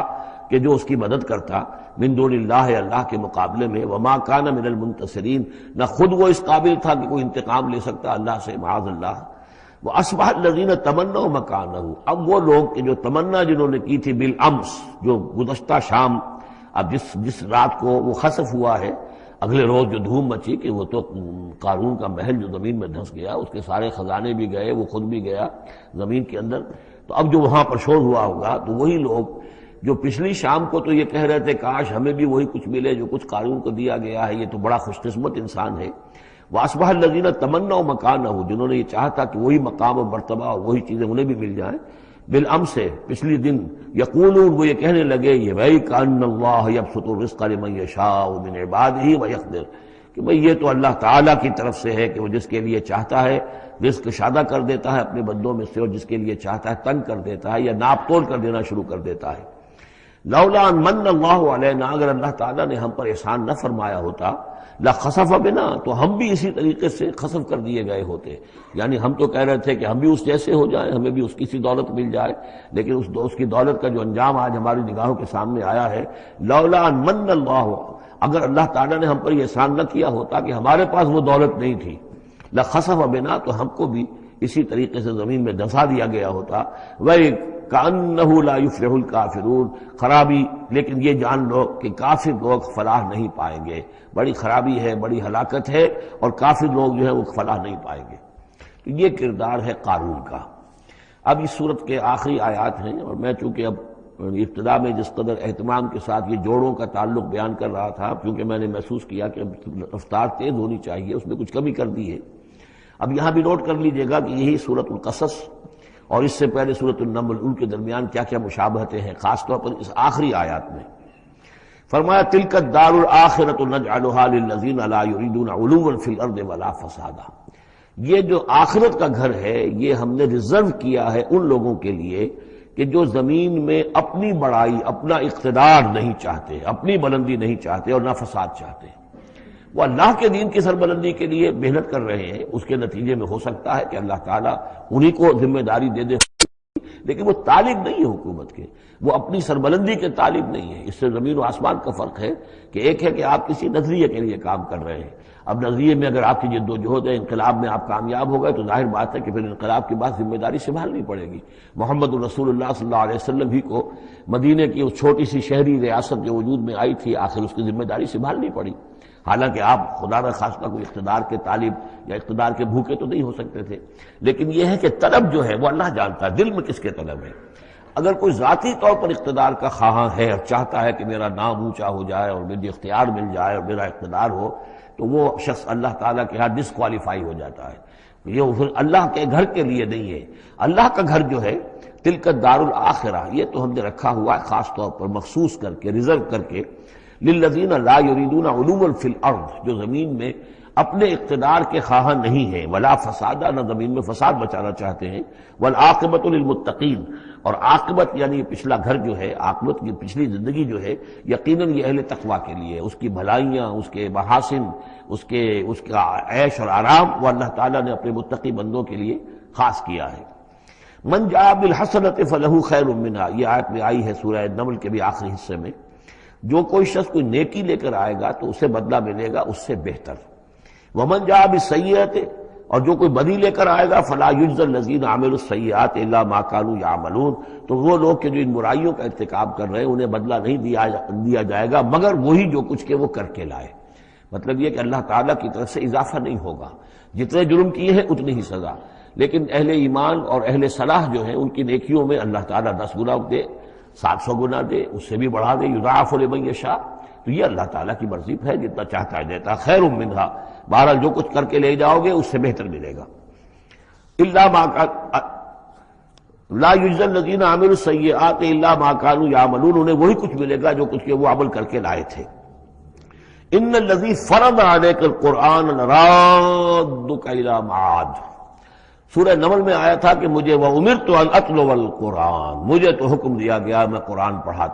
سناتا رہوں، قرآن پڑھ کر تمہارے سامنے میں قرآن کے ذریعے سے انذار اور تبشیر اور قرآن کی تبلیغ اور قرآن کے ذریعے سے تذکیر اور قرآن کے ذریعے سے تمہارے جو نفسیاتی اور روحانی روگ ہیں ان کی شفا کے لیے میں کوشش کرتا رہوں، میرا کام تو یہ ہے۔ ان اتلو القرآن، مجھے حکم دیا گیا میں قرآن کی تلاوت کرتا رہوں، تلاوت پڑھ کر قرآن تمہیں سناتا رہوں۔ اب یہاں اسی کو تعبیر کیا ان الذی فرض علیک القرآن، اے نبی جس ہستی نے آپ پر اس قرآن کی ذمہ داری ڈال دی ہے، اس کی تبلیغ آپ کے لیے فرض تھی، جیسے کہ ہم سورہ مائدہ میں آج پڑھا ہے، یا ایھا الرسول بلغ ما انزل الیک من ربک وان لم تفعل فما بلغت رسالتہ، اس قرآن کی تبلیغ کرنا آپ پر فرض ہے۔ اور جیسا کہ میں آپ کو بتا چکا ہوں، پھر آپ نے امت کے حوالے کر دی کہ اب امت کے فرض ہے، فَلْيُبَلِّغِ الشَّاهِدُ الْغَائِبَ، فَلْيُبَلِّغ یہ فعل امر ہے، اب لازم ہے کہ وہ پہنچائیں جو یہاں ہیں ان کو، جو یہاں نہیں ہے۔ اس طریقے سے یوں سمجھیے کہ ایک سلسلہ جو ہے وہ شروع کر دیا گیا، لیکن یہاں فرمایا جا رہا ہے اے نبی ان الذی فرض علیک القرآن، جس ہستی نے آپ پر یہ قرآن فرض کیا ہے، جس ہستی نے آپ پر قرآن کی ذمہ داری عائد کی ہے، یہی ذمہ داری اصل میں پھر جو ہم میں سے ہر ایک پر آتی ہے وہی ہے جو میرے کتابچے میں نے وضاحت کے ساتھ بیان کی ہے کہ وہ 5 ذمہ داریاں ہیں۔ اللہ قرآن پر ایمان جیسا کہ ایمان کا حق ہے، قرآن کی تلاوت جیسے کہ تلاوت کا حق ہے، قرآن کو سمجھنا جیسے کہ سمجھنے کا حق ہے، قرآن پر عمل جیسے کہ عمل کا حق ہے، پھر قرآن کی تبلیغ، قرآن کو عام کرنا۔ ان الذی فرض علیک القرآن رادک الی معاد، وہ یقین آپ کو لوٹا لے جائے گی، وہ ہستی، وہ اللہ جس نے آپ پر یہ قرآن کی ذمہ داری ڈالی ہے، تبلیغ قرآن کا فریضہ آپ کے کاندھوں پر رکھا ہے، وہ یقیناً آپ کو پہنچائے گا بہت اچھی جگہ لوٹنے کی۔ معاد عاد یعود سے اس میں ظرف ہے، لوٹنے کی جگہ۔ اب معاد سے مراد آخرت عام طور پر ہے، ایمان بالرسالت، ایمان باللہ، ایمان بالمعاد، ایمان بالآخرہ کو ایمان بالمعاد بھی کہا جاتا ہے۔ لیکن اس کے بارے میں بعض روایات ایسی ملتی ہیں کہ اس کا شان نزول یہ ہے کہ حضور صلی اللہ علیہ وسلم جب ہجرت کے سفر کو نکلے ہیں مکے سے، تو جو عام راستہ تھا اس سے ہٹ کر آپ نے، چونکہ اندیشہ تھا اور واقعہ تھا کہ تعاقب ہو رہا تھا، تلاش کیا جا رہا تھا، 3 دن رات تو آپ غار ثور میں روپوش رہے، پھر آپ نے ایک بڑا ہی سخت راستہ اختیار کیا تھا کہ جو پہاڑی راستہ تھا جو گزر رہا تھا، جس پر کہ کوئی انسان جاتا نہیں تھا، لیکن کچھ راستہ جو ہے وہ پھر اس مین راستے سے جا کر مل گیا۔ یوں سمجھیے یہ راستہ جا رہا تھا مین کہ جو مکے سے مدینے کا تھا، حضور نے ایک اور راستہ اختیار کیا، لیکن کچھ عرصے کے بعد وہ راستہ جا کر اس راستے کے ساتھ مل گیا۔ جہاں ملا، اب آپ خود سوچئے کہ وہاں ایک ایسی سچویشن آ گئی کہ حضور ایک ٹی پر کھڑے ہوئے ہیں،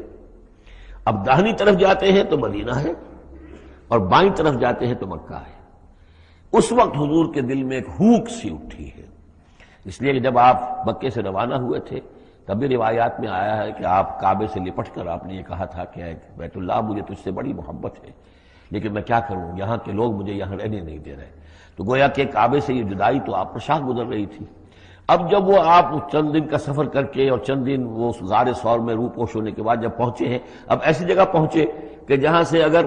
دائنی طرف جاتے ہیں تو یہ مدینے کی طرف راستہ جا رہا، جانا تو آپ کو ادھر ہی ہے، لیکن سامنے وہ راستہ آ گیا کہ جو مکے کی طرف جا رہا، تو آپ کے دل میں ایک پھوک سی اٹھی۔ اس وقت اللہ تعالیٰ نے آپ کے اطمینان کے لیے یہ آیت نازل کی کہ آپ گھبرائیے نہیں، مکے میں ہم آپ کو لوٹا کے لے آئیں گے، آپ یہیں پہنچیں گے، بڑی شان سے پہنچیں گے۔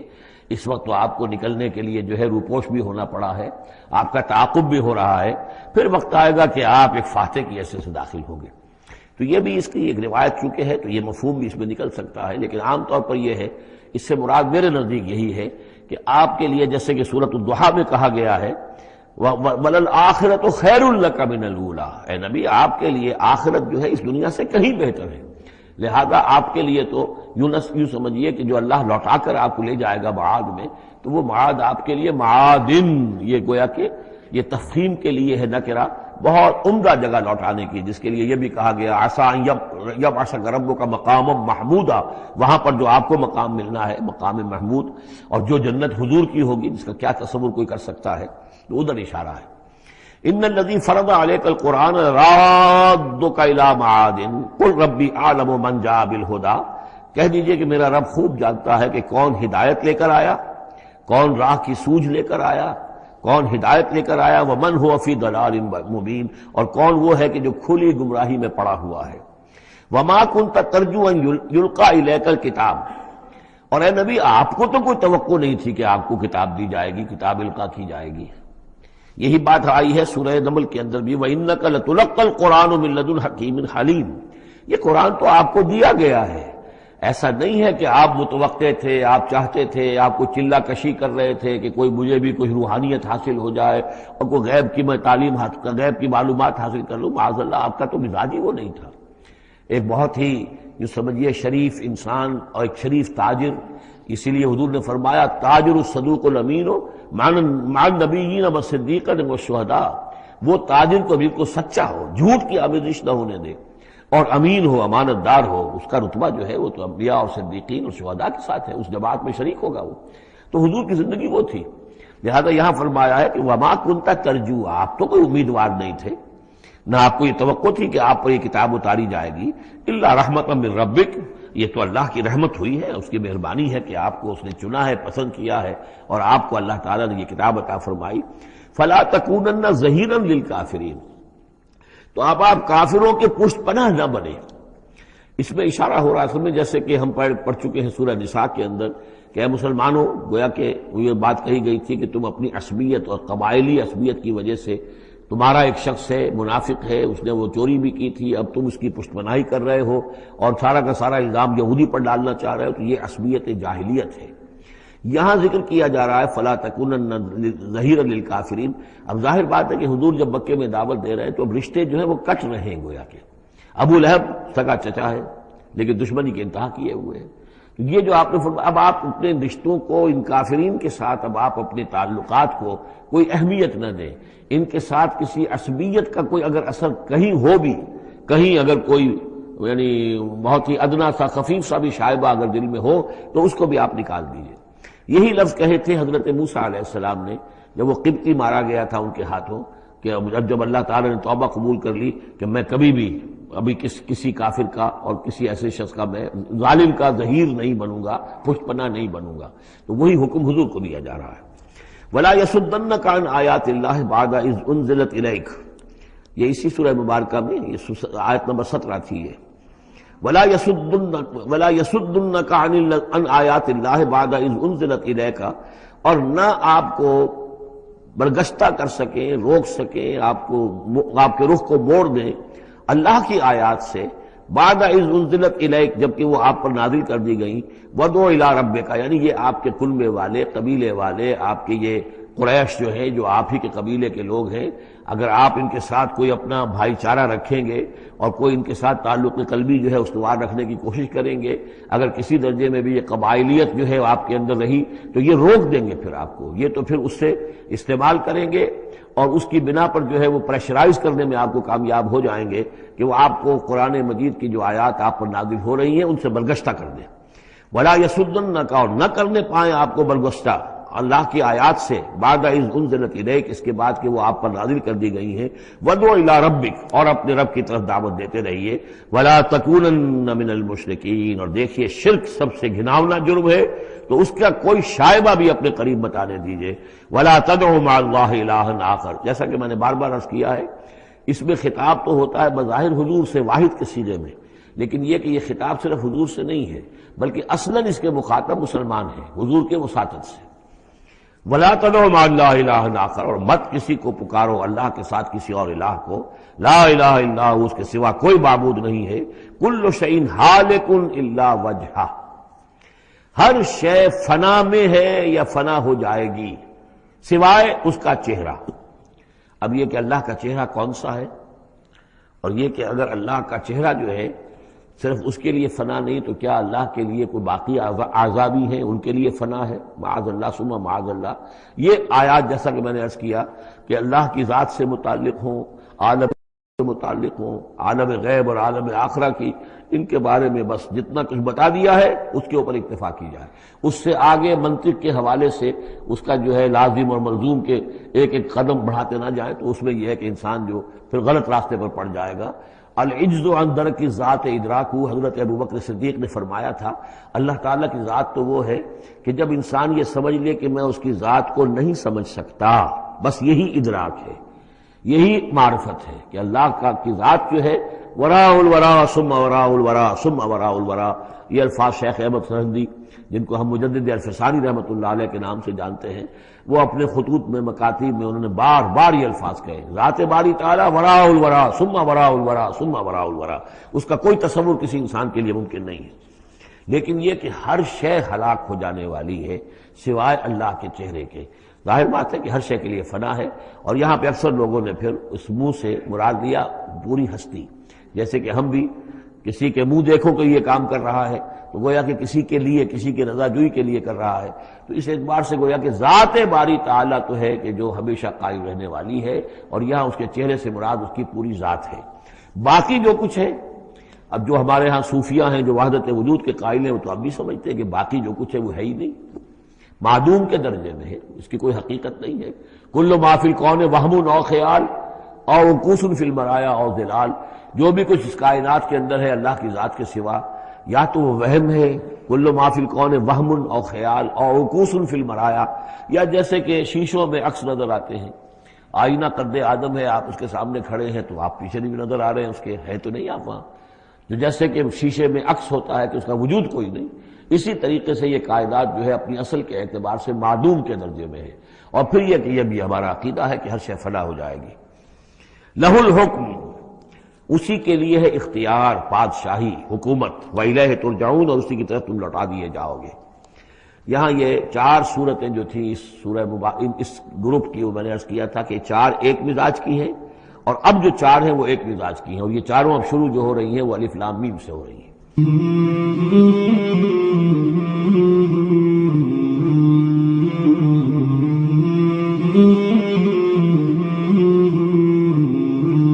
مولاي صل وسلم دائما أبدا على حبيبك خير الخلق كلهم، مولاي صل وسلم دائما أبدا على حبيبك خير الخلق كلهم، مولاي صل وسلم